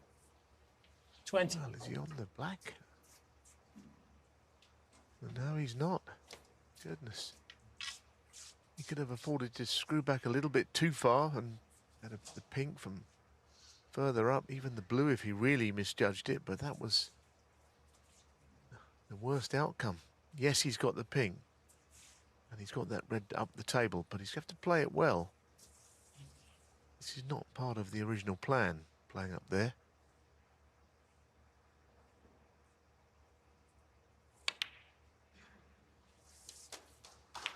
Now, well recovered.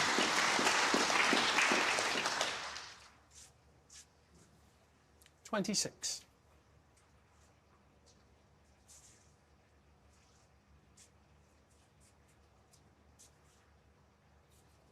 Ideally, would have liked to retain this red for a rainy day, as it were. But there was no option.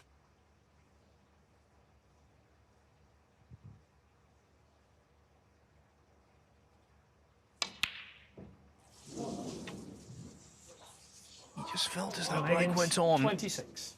He was getting more and more out of kilter. What a bonus for Selby to come back to the table so swiftly. Yeah, but it does stem back to that shot he played with the rest, doesn't it? Because, yes, he was on the red, but, you know, the pink up the table, all of these things were not what he was hoping for.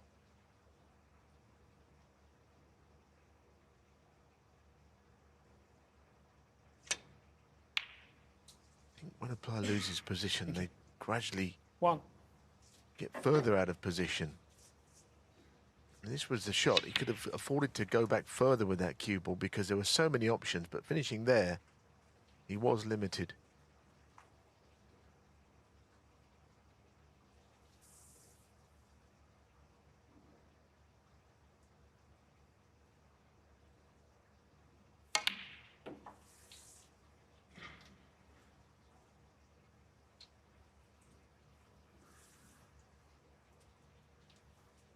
Mark Selby will certainly recognise the signs that his opponent is giving off here, and he'll be fully aware of the importance of this visit to the table.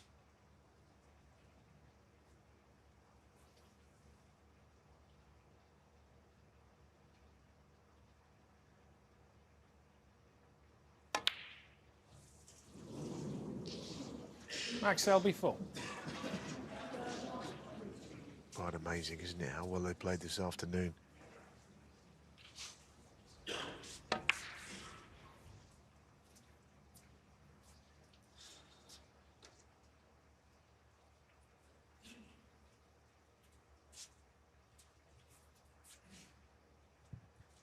As the winning line approaches, tension in both cue arms increasing.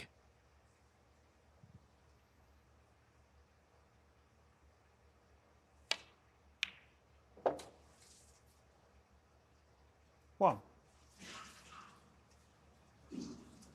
What is going to happen next? That could not have finished worse. Whoever loses his frame is going to be very disappointed, even if it is Selby still a couple of frames up. But the cue ball has just landed on top of the two reds. Now he's just having to play safe. Seemed very unlikely. Johnny Higgins one. Very elusive frame, this one, isn't it, now, it seems?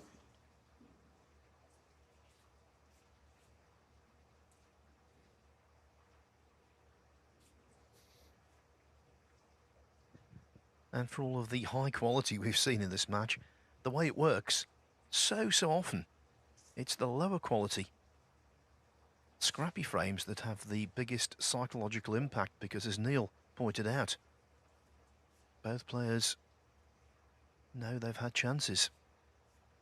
Those chances have been squandered and there's just 6 in it. Everything to play for.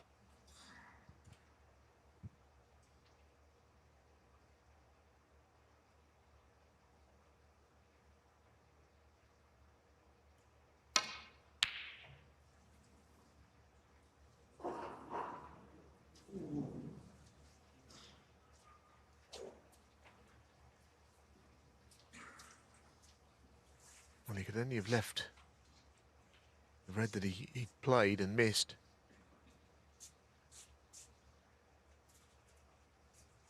Well, Johnny's a master player of doubles, but I don't know if this could make this into one. Could play it into the right middle or double it into the left. I don't know if that's on.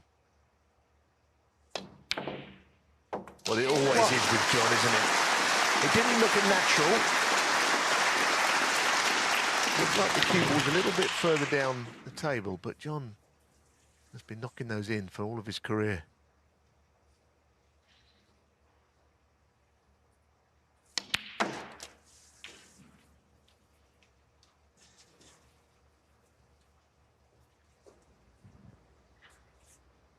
8. Mine's a double, said Higgins, but will it be champagne at the end of the evening?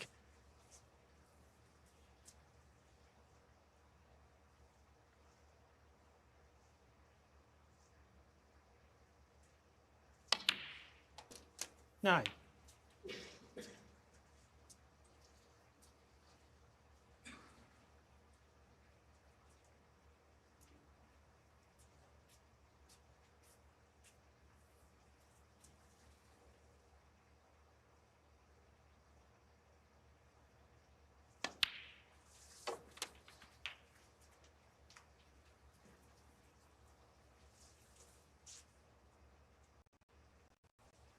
$15.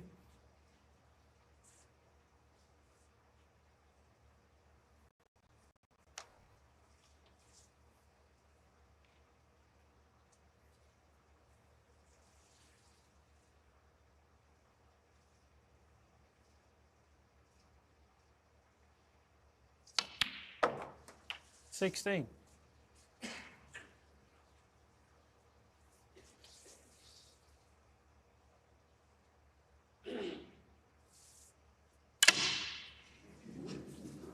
Oh, goodness me, what is he doing? Unless he tried to spot something. The cue nearly went in 2 there.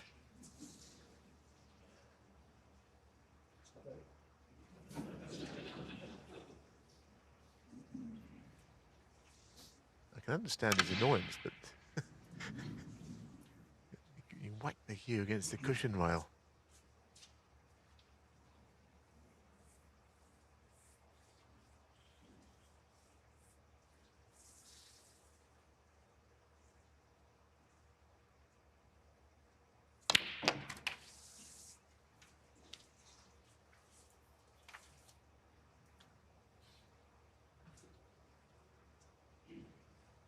$23.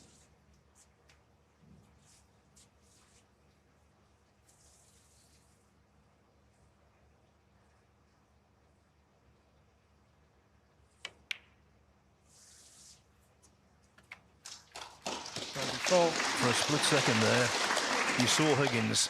He was petrified. He'd accidentally damaged the cue, a cue he loves. Now, though, he's on the verge of punching a hole in Selby's lead. Do you know what I'm going to say? I think both players really need their 15 minutes. And that includes John, who looks like he's won this frame because 30. he's kind of limped over the line in this frame, barring Snookers. I'm not sure his concentration is as good as it might have been at the start of the evening.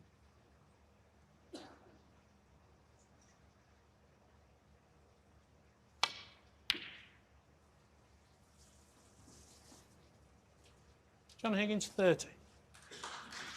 So it looks like he's got the snooker, and if he can get the frame one, I think he and Mark will just enjoy a little time to reflect on what we've seen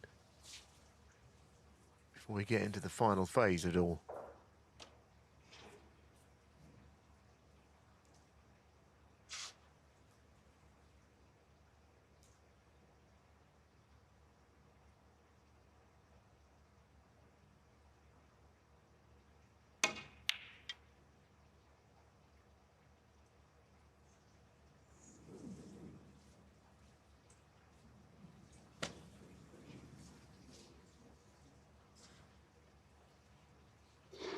I mean, with snooker, right, you think you know what's going to happen next, but that cue nearly ended up in 2 pieces, and you could have never known that was about to happen. He lost his other cue a couple of weeks ago, wasn't it? He got rained upon at an airport, I think Charles de Gaulle in France, Paris, and it got warped. So now he's got this new cue.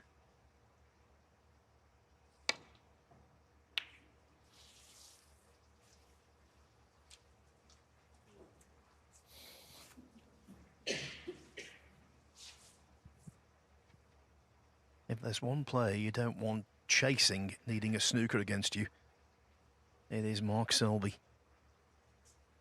And the ball's not badly placed to lay a trap.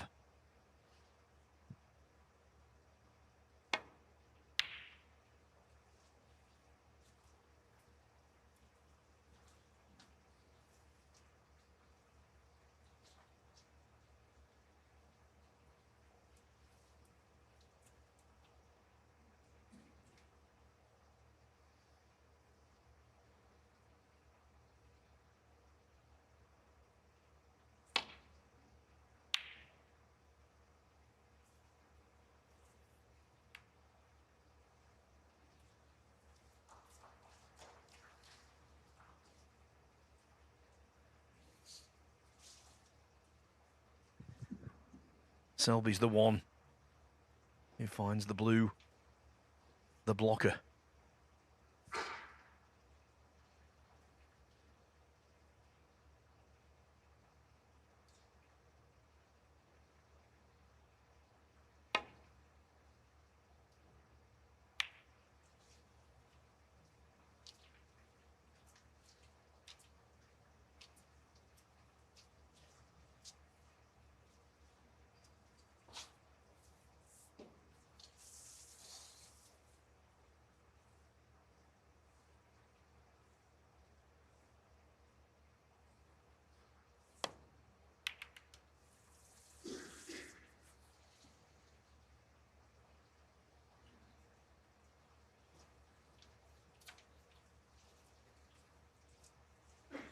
Yes, and those ball colours are very appealing. That's the worry for John, that he hasn't quite put this frame to bed yet, because the 3 bolt colours like that, it's a huge target for any player, but certainly someone with the defensive skills of Mark Selby.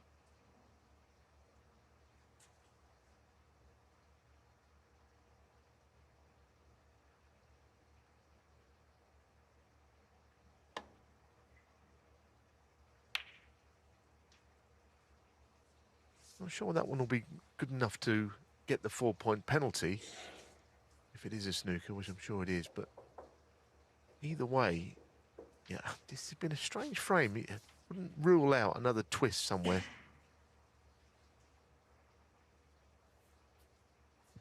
Yeah, I think it's been the most nervy frame of the entire match.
The 9th frame was the lengthiest of the match, but that's been eclipsed by this one.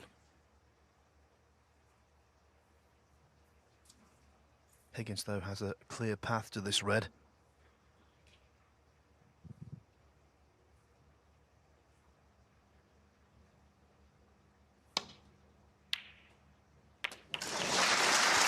And that should be that.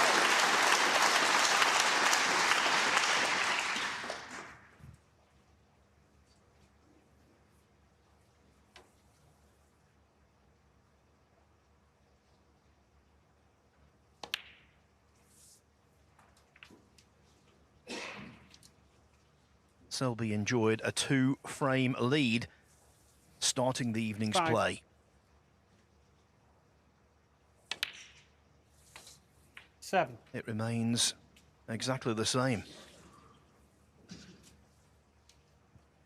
The first 4 frames of this session 10. have been shared.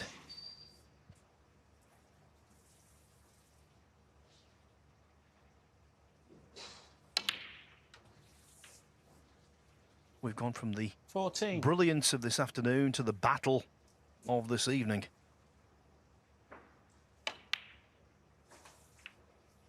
19. 20. 25 in the frame. John Higgins. And maybe the very best, certainly in terms of drama, is yet to come. At the mid-session interval, Mark Selby leads John Higgins by 7 frames to 5. Sort of session, but still plenty to play for. Mark Selby will be disappointed, I think. He couldn't increase his lead. He had a chance for 8-4, 7-5, with, of course, 10 the target to become champion.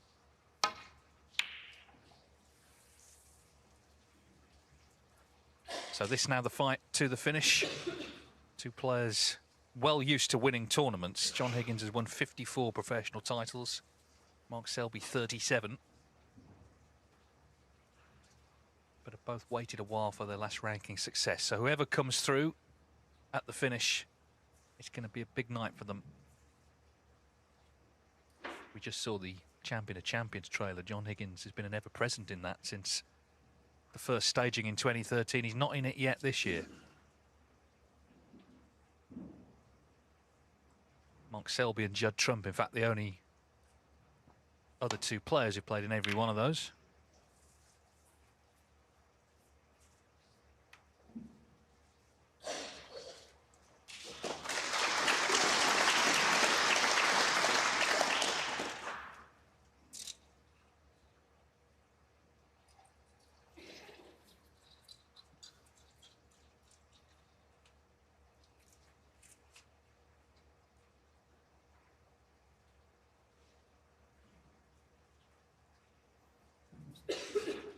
Yeah.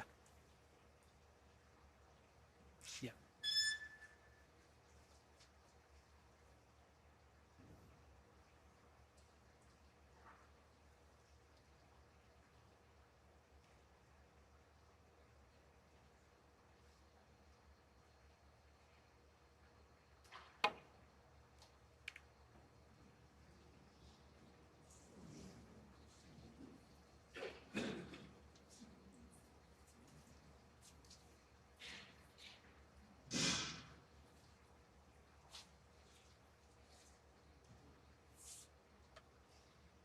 Can either player step it up?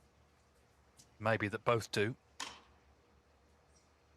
John Higgins needs to right now. 7-5 down.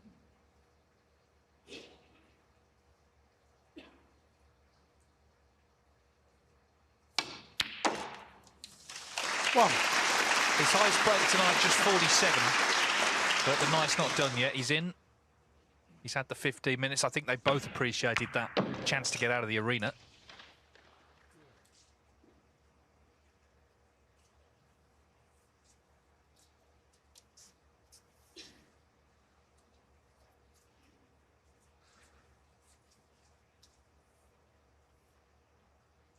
Yeah, John just considering whether to have a pass at the pink and the reds, try and get something in play.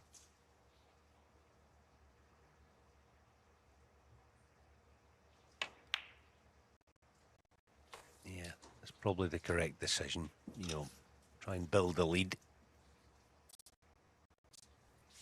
6.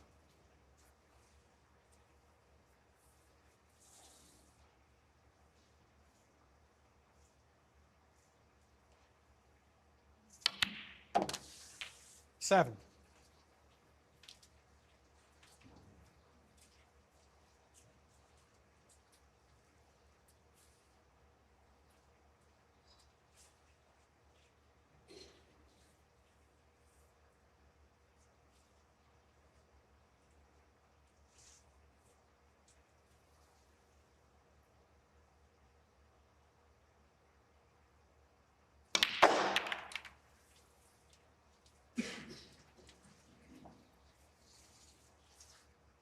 Okay, he's on a 12. choice of a couple, but none very appealing. I actually think he didn't go in because he's got that wry look in his face, like, yeah, that's what I felt was going to... It's one of those nights, isn't it? One of those sessions, unlike this afternoon. Players do get that. They get a vibe and a feeling going into the pack that, you know, if you don't have a good vibe about it, you tend to shy off. A tough one.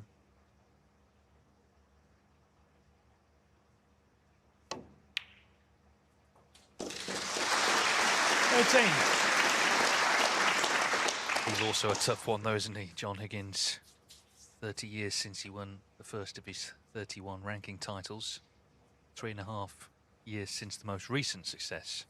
He's lost in 7 of his last 8 ranking finals.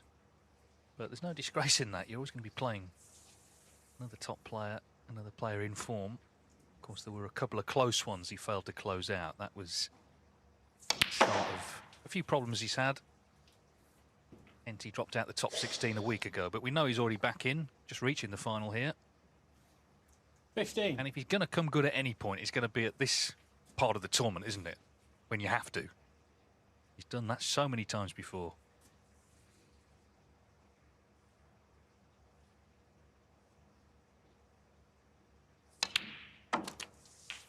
$16.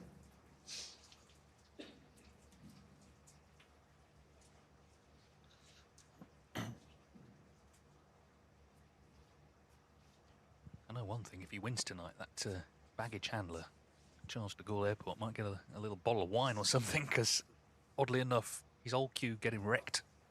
Done him a favour, he loves this new one.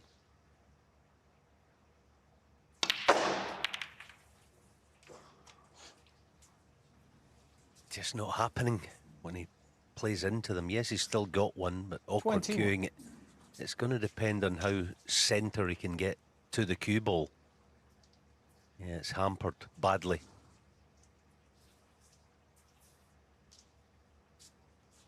Gonna have to go extremely high on the cue ball to find as much centre of it as possible. See how high that is. His tip there at address.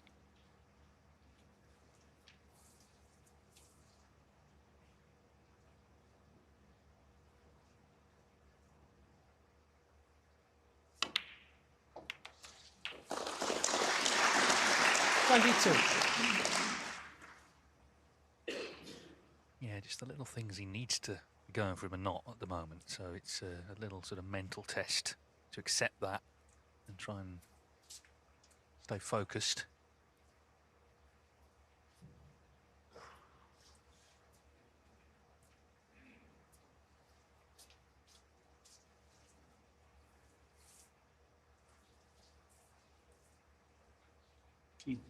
Green ball.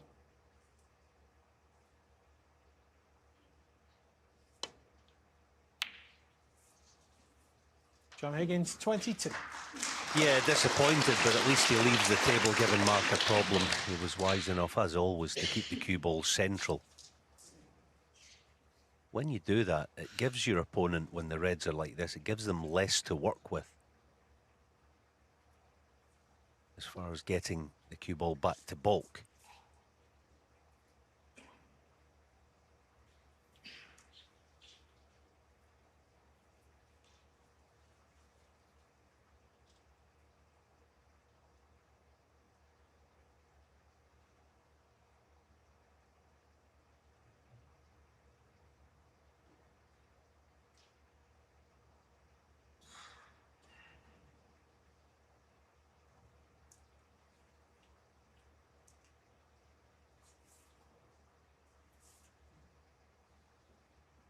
Yeah, I don't even think that's an option.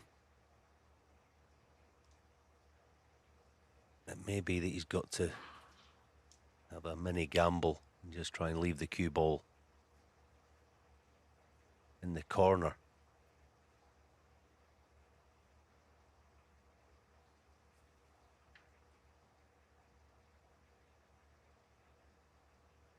He's attempting the return. No, almost playing what you call the old Ray Reardon shot, the in-off. If it goes in, you actually don't mind. But played it as well as could be expected. Yeah, there's the tap.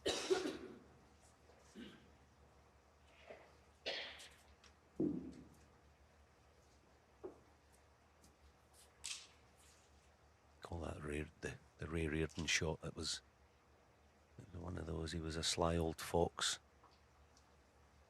The great Ray Reardon. And he would play that shot and go in off and pretend to look disappointed when he actually played it.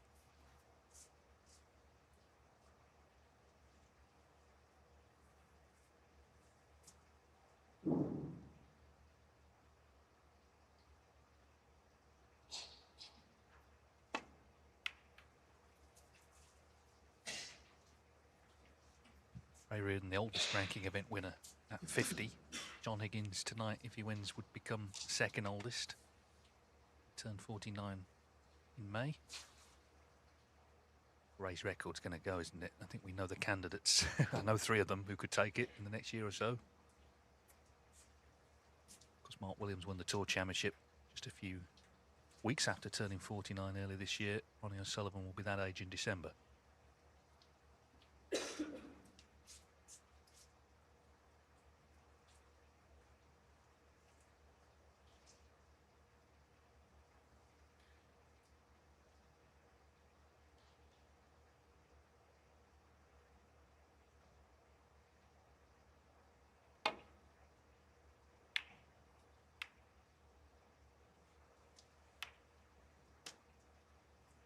Yeah, he got away with that one. Raises his hand to acknowledge it. It was all very free-flowing this afternoon, wasn't it? But perhaps inevitably it's become a more tense affair this evening as we get nearer to the business end of this whole tournament.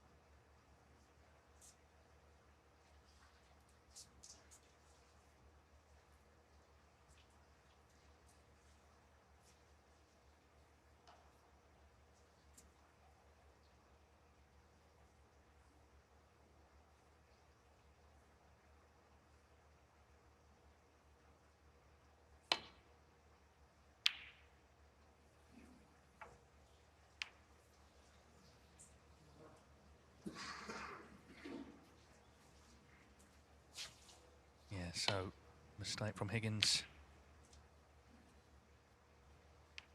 Selby coming up to 26 minutes. There you go, since his last pot.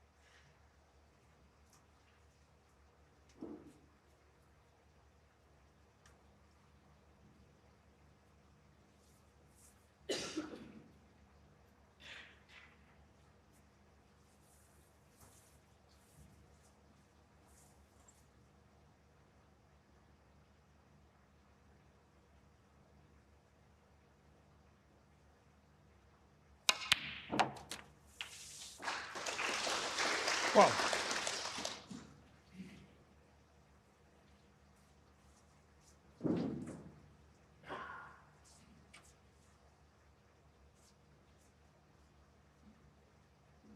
Well, if he's going to get close to a red, he's going to need all his reserves of power with a shot.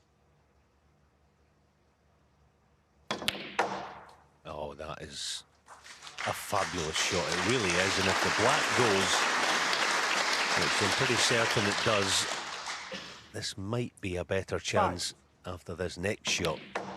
But that was pure class, that brown.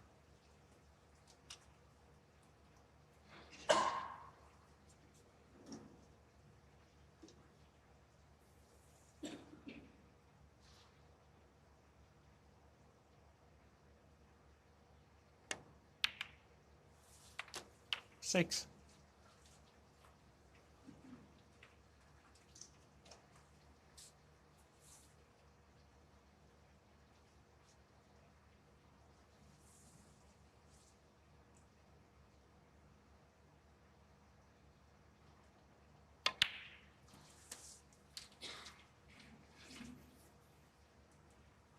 It's been 18 months since his last success in a ranking event, but maybe the talk of the sort of drought is a little overstated 13. because he's actually won a ranking event every year since 2014.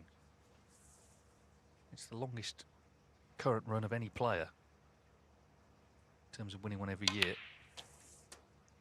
14. It's just there are so many, aren't there? You know, if you go a few without success, people start to notice, I guess.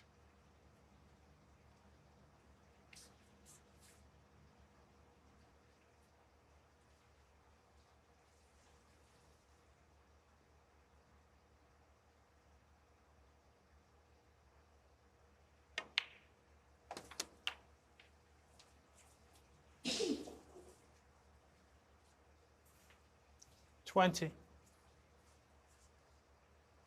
2 in 1 shot this time. Try and flick the red half ball. The right side of it, obviously. If you miss it, pink is waiting.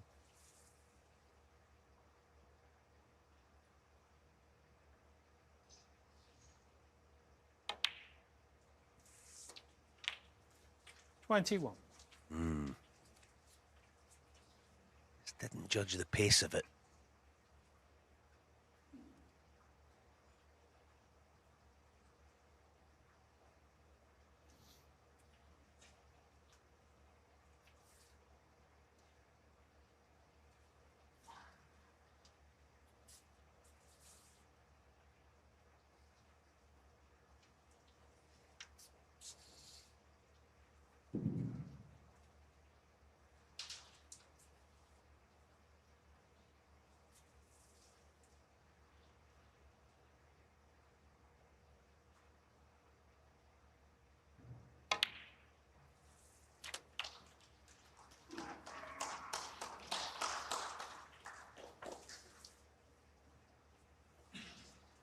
$27.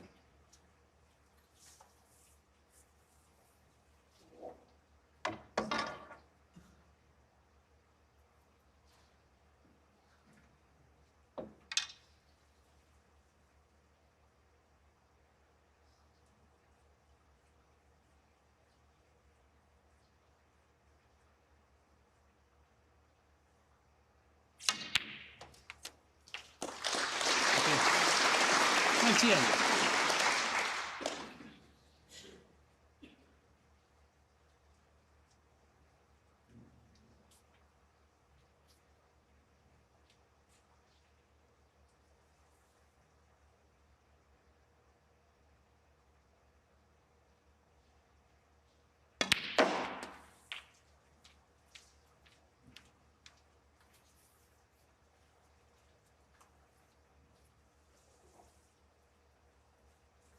$34.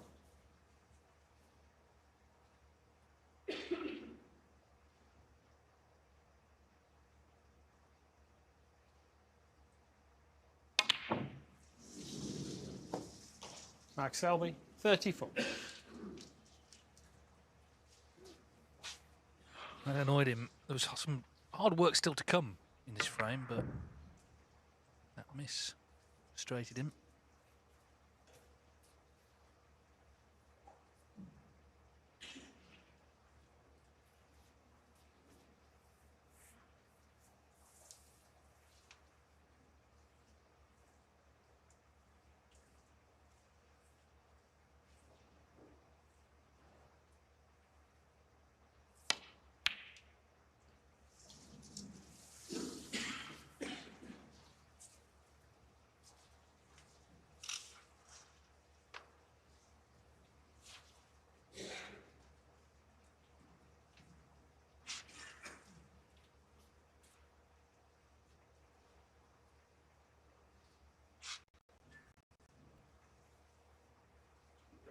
Yeah, sure.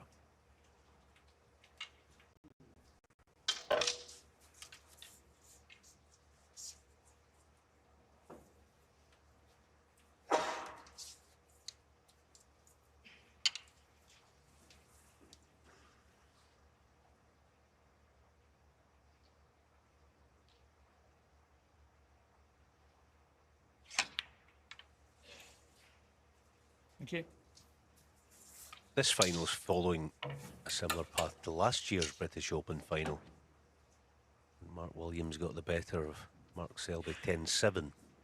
It was a score fest in the afternoon, and then in the evening of the 9 frames, only a couple of 60-odd breaks, so the scoring dried up then as well.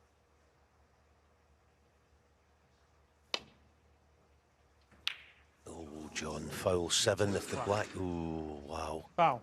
That is a major mistake. Max Selby, 7. Really is.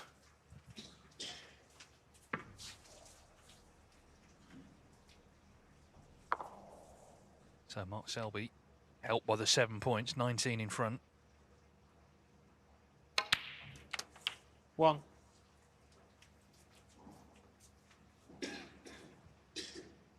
Yeah, 19 and 3 pinks is 40, so looking for one of the reds on the cushion.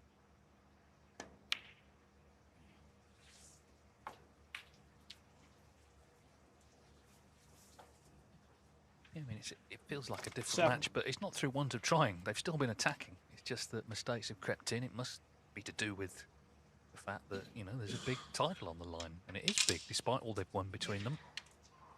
When you've gone a while without one, it's a big prize to land and really give yourself an injection of confidence going forward the rest of the season. 8. For Selby, of course, he's already in the Champion of Champions. He did win the Championship League, but the Players Series, that would be certainly the first couple of events of that would be locked down for him.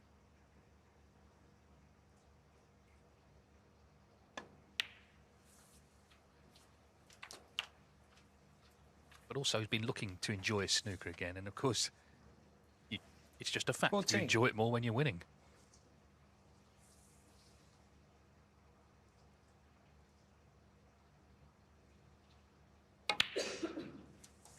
$15.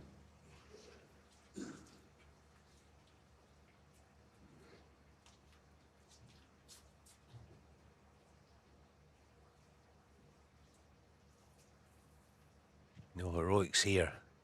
Dead straight would be absolutely fine.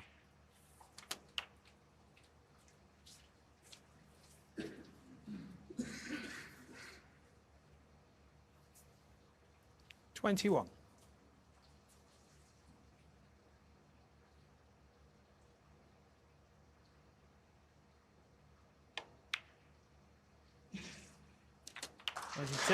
Yeah, absolutely made sure. Quite rightly, 2 snookers needed.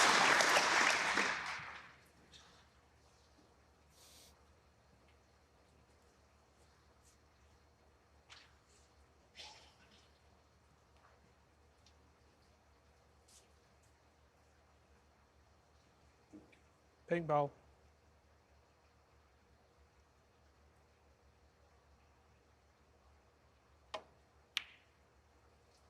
Yeah, that's a massive help as well. 47 in front now, so 28. okay with the red on. The free ball is a possibility, but Mark Selby, well, he may be snookered himself, but still a big favourite.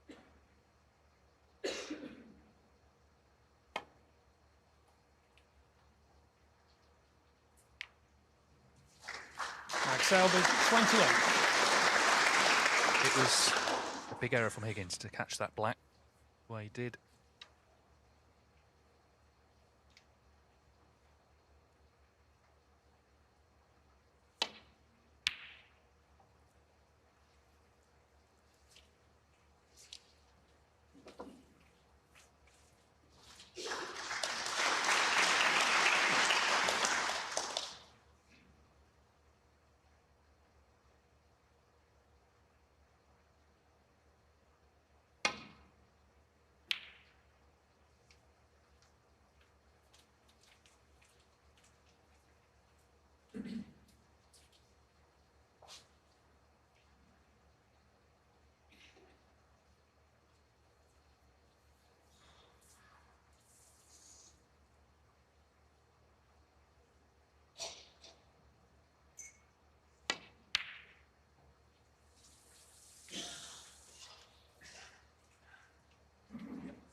Frame conceded. Frame John's Max seen Selby. enough of that frame.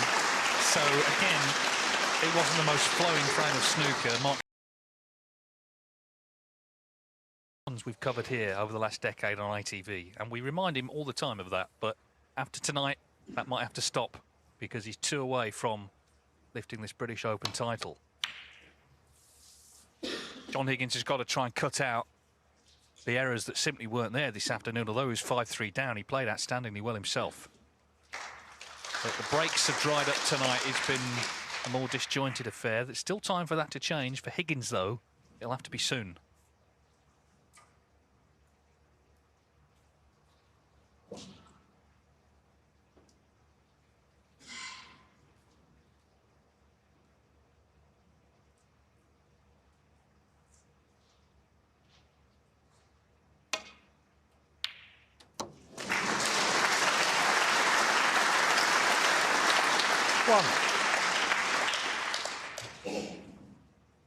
Another fabulous pot. It's almost the hallmark of how well a player is cueing It's such a difficult shot that to even get close to the pot, in all honesty.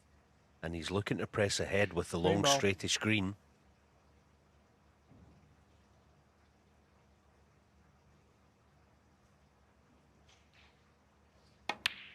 Oh, that's superb. That is wonderful. It really is. And there was no hesitation. Didn't even think about the safety shot. Ball.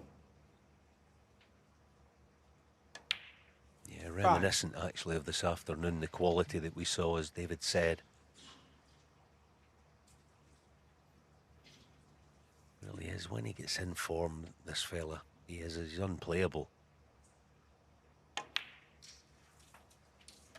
Yeah, there have been several times in this tournament where he's gone on the offensive, he's pressed. We saw it last night, actually, with Mark Allen after that seemingly interminable re-rack in frame one. Straight away when the frame actually started again, he was on the attack. And maybe at 8-5, a little bit more breathing space. This is the time now. He's sensing he can all but get the match won. Of course, he had all those deciders earlier in the tournament. He is sort of known for them. He'd much rather win more comfortably.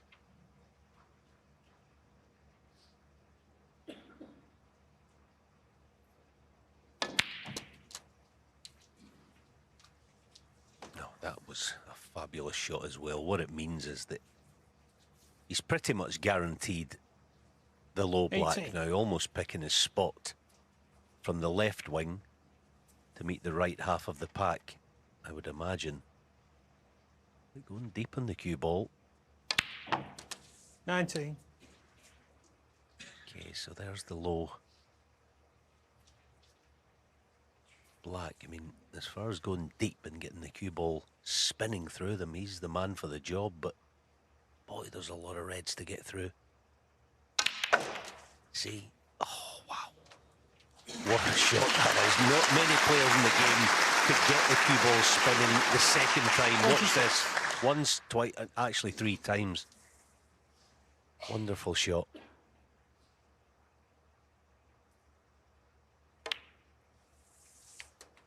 $27.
$32.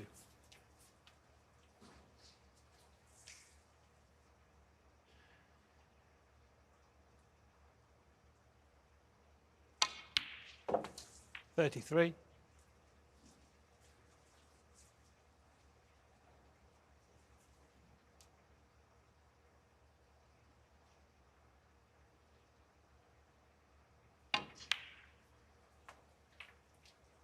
The action he gets on the cue ball is largely because of the length of the backswing. Just watch it when he plays a shot with any power.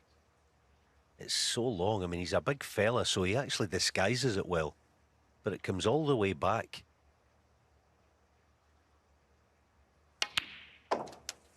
39. See, he's able to get the cue ball spinning that bit better when he's near his best.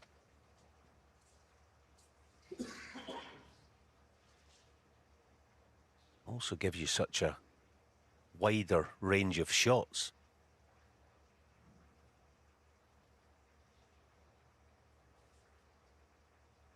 Looking at the cannon, so he must be playing it because there's no loose red to play on.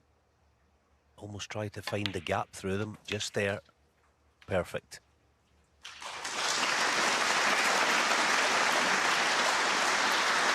$44.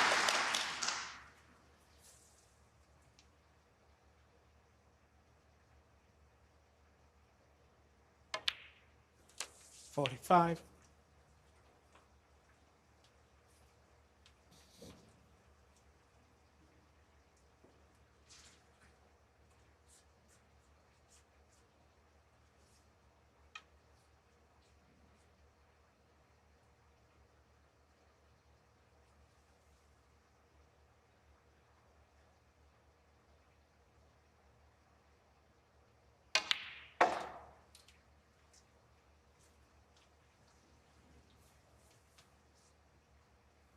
$50.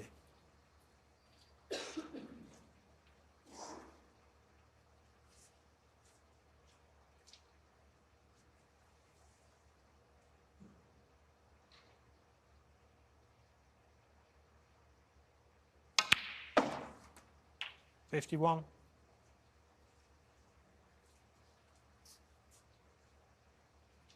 So he has engineered a wonderful opportunity to get to within one of victory.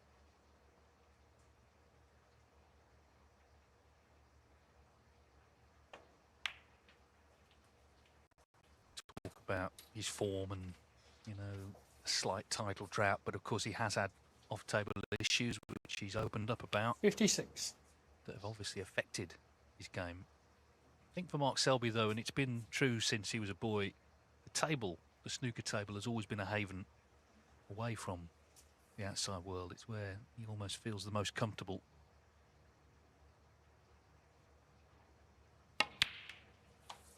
$57. One of the great champions in any era. He could have competed in any era that you can pick with this all-round game he's got. Tactical nous, his potting, his shot making, his break building, his temperament. And it seems it's all coming together again here.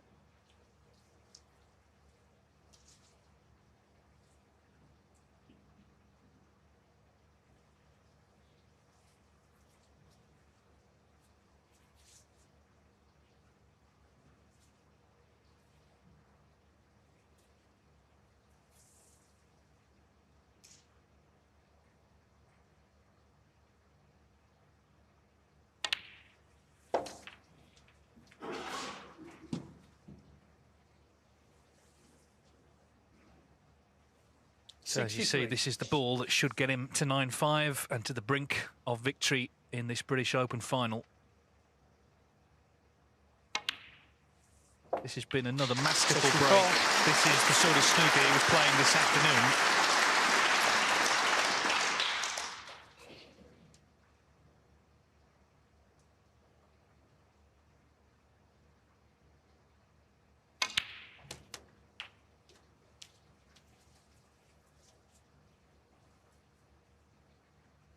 $71.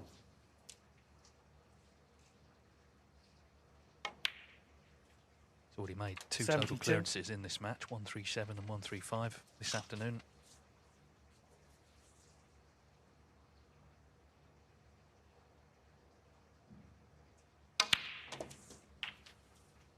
You did say, Alan, at the start of the week we were chatting backstage that you thought he was playing well. You'd noticed it as the 79. season had gone on. Yeah, well, I was lucky to spend quite a bit of time with Mark last week in Brentwood at the English Open 80. and chatted to him, basically chatting snooker and his form, how he's feeling, how he's playing. And there was an awful lot of good stuff in there. Ultimately, he had a terribly disappointing result in the quarter-final to Ishpreet Singh Chadha 5-4 on the black. But I've seen enough and also spoke to him enough to kind of feel that this might be 82. in the offing.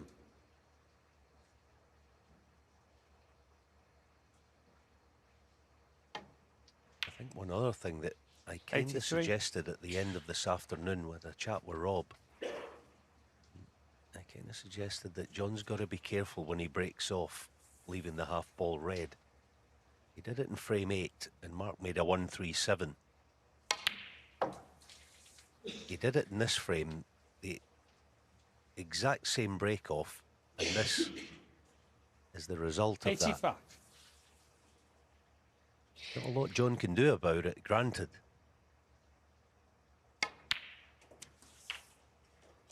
$86. But isn't it good, David, to see him play like the champion we know he is? Absolutely. He's been such an important figure in the sport the last decade and more.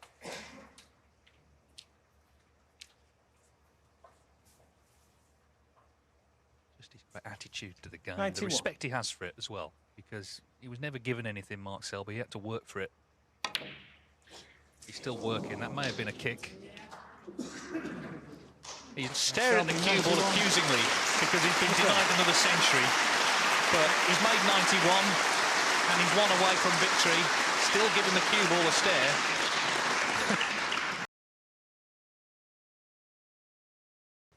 Max Selby to break. So Selby went on the front foot there and it worked. Can he now put the match away? John Higgins, of course, will have other ideas, but it suddenly seems a long way back, doesn't it? First time there's been a 4-frame gap.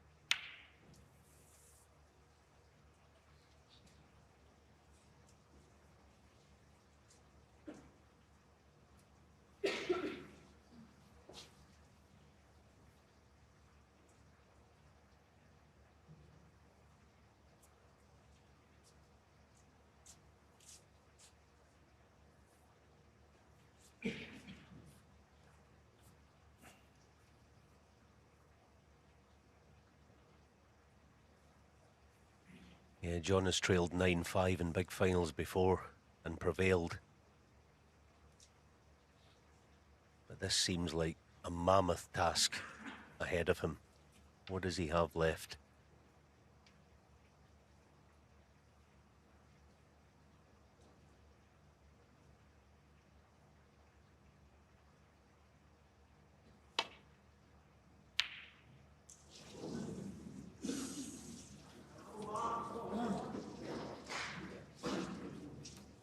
I hate to say it, but there's a tinge of resignation about John's face there. He's not giving in, not by a long shot.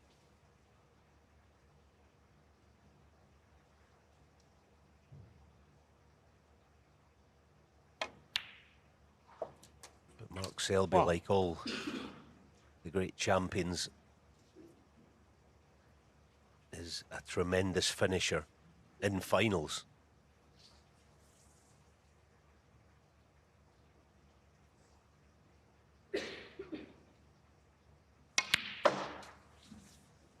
Oh, look at this cue ball. I mean, I know it's not the most difficult shot ever, but it's almost effortless, quite honestly. And just when the winning line is beginning to present itself, that's when so many times in the past he truly comes alive.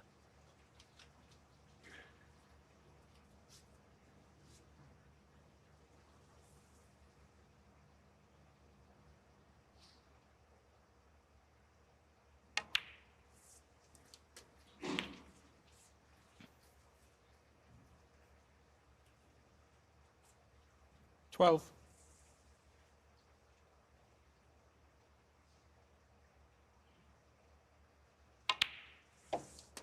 13. Yeah, here it is then. No problem with, as we know, the power into the 3 together and get the cue ball spitting back towards them. Just fabulous. It really is. That is awesome. All right, his next shot's going to be awkward, but look at the spread. If this next shot goes correctly, 20. they're going to be all there for him.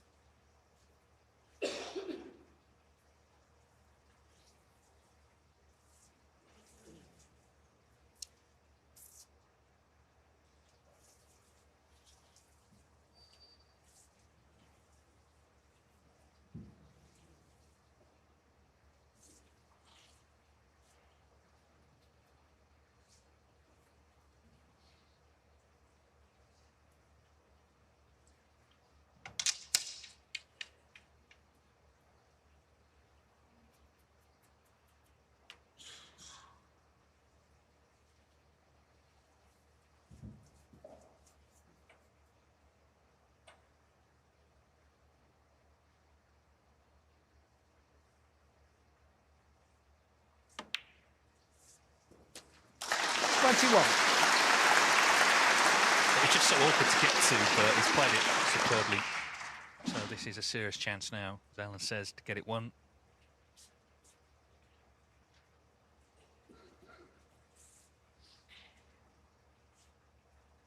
Of course, he hasn't qualified for the next event in Wuhan in China at the weekend, but this will more than ease the blow of that.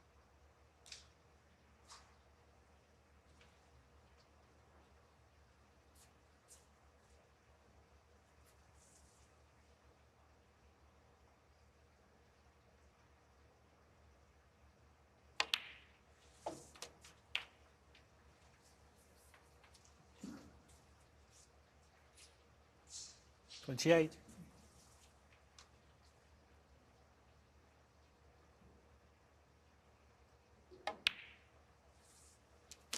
$29. I think Mark Selby's a player who's been massively misunderstood and misrepresented actually over the years as a slogger and a grinder.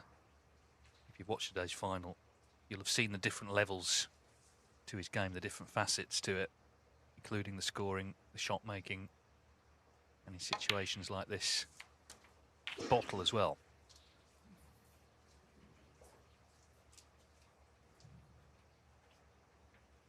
$36.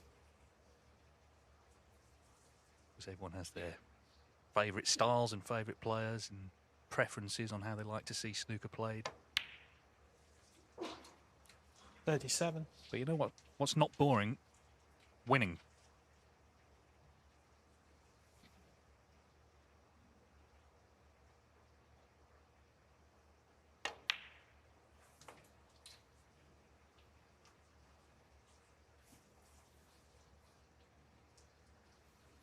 $42.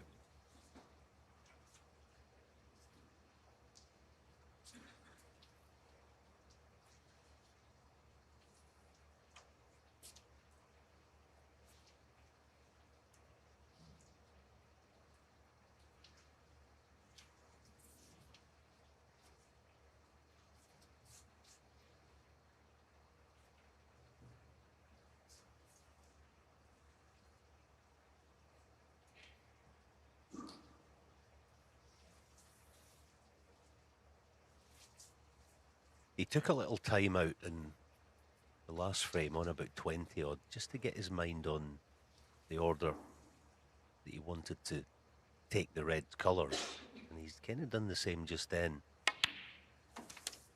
Kind of going round looking at things that weren't really there. They weren't really a thing because it, you know, stun the red in, you get a straight pink. But he's that smart and clever.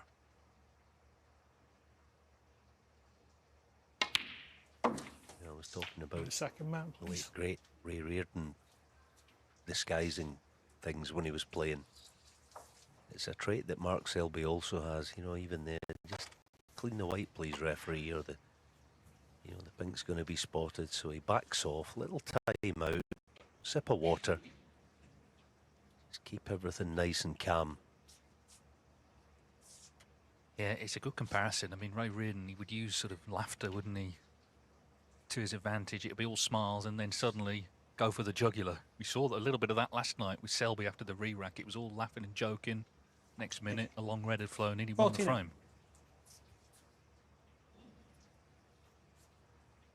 Another legend that we lost earlier this year, Ray Reardon.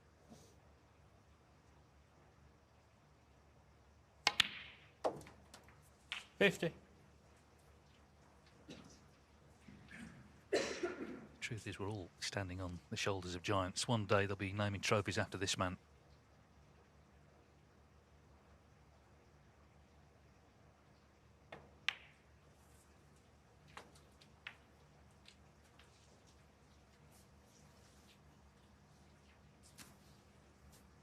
$55. Shouldn't be a problem because any angle on the next black, even straight, is absolutely fine.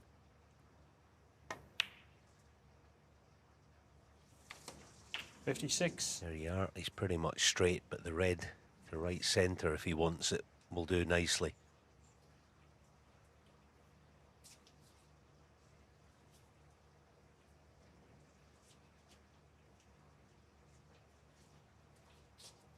Just another timeout, a little breather, because he knows he's almost there.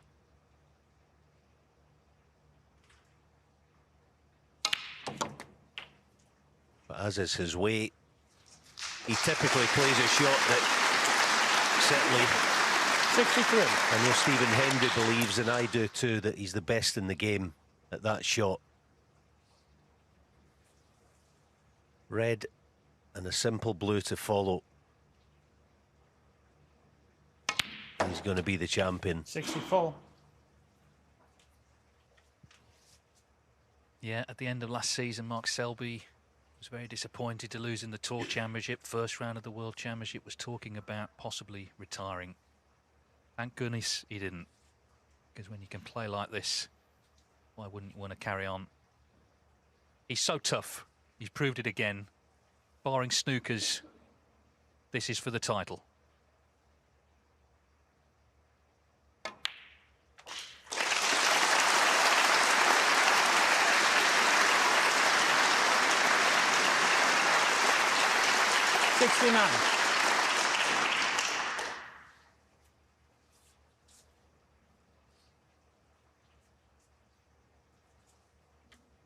Would love this in, just to, you feel, confirm it.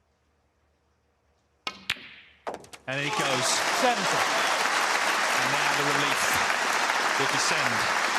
John Higgins, a week ago, dropped out of the top 16 after 29 years. The obituaries were being written for his career. Typical Higgins, he got back in after a week. But he'll still be disappointed, of course, not to get his hands on the trophy. But what can you say about the man at the table? What a warrior he is. What a fighter. 73. What a player. Full stop.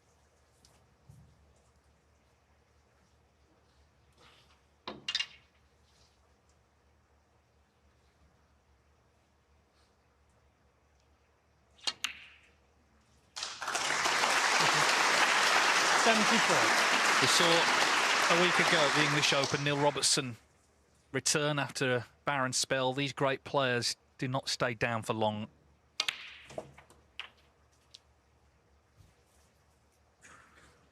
Their resolve, their determination. 81. Comes back to the fore again, as it has done this week for Mark 82. Selby. Remember, he had 4 deciders, some of them very close, that he had to survive.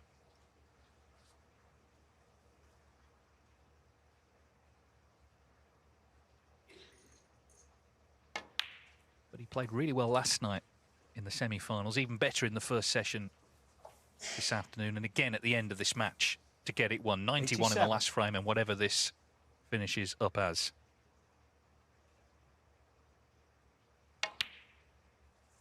$88.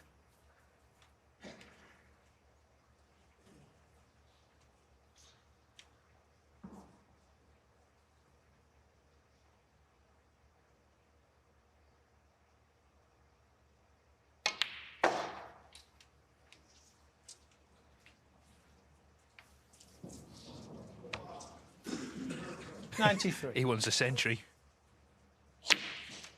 He'll settle for 93. Selby, 93. Mark Selby ends an 18-month wait for a world ranking title. John Higgins, as ever, gracious in defeat. It was a wonderful first session.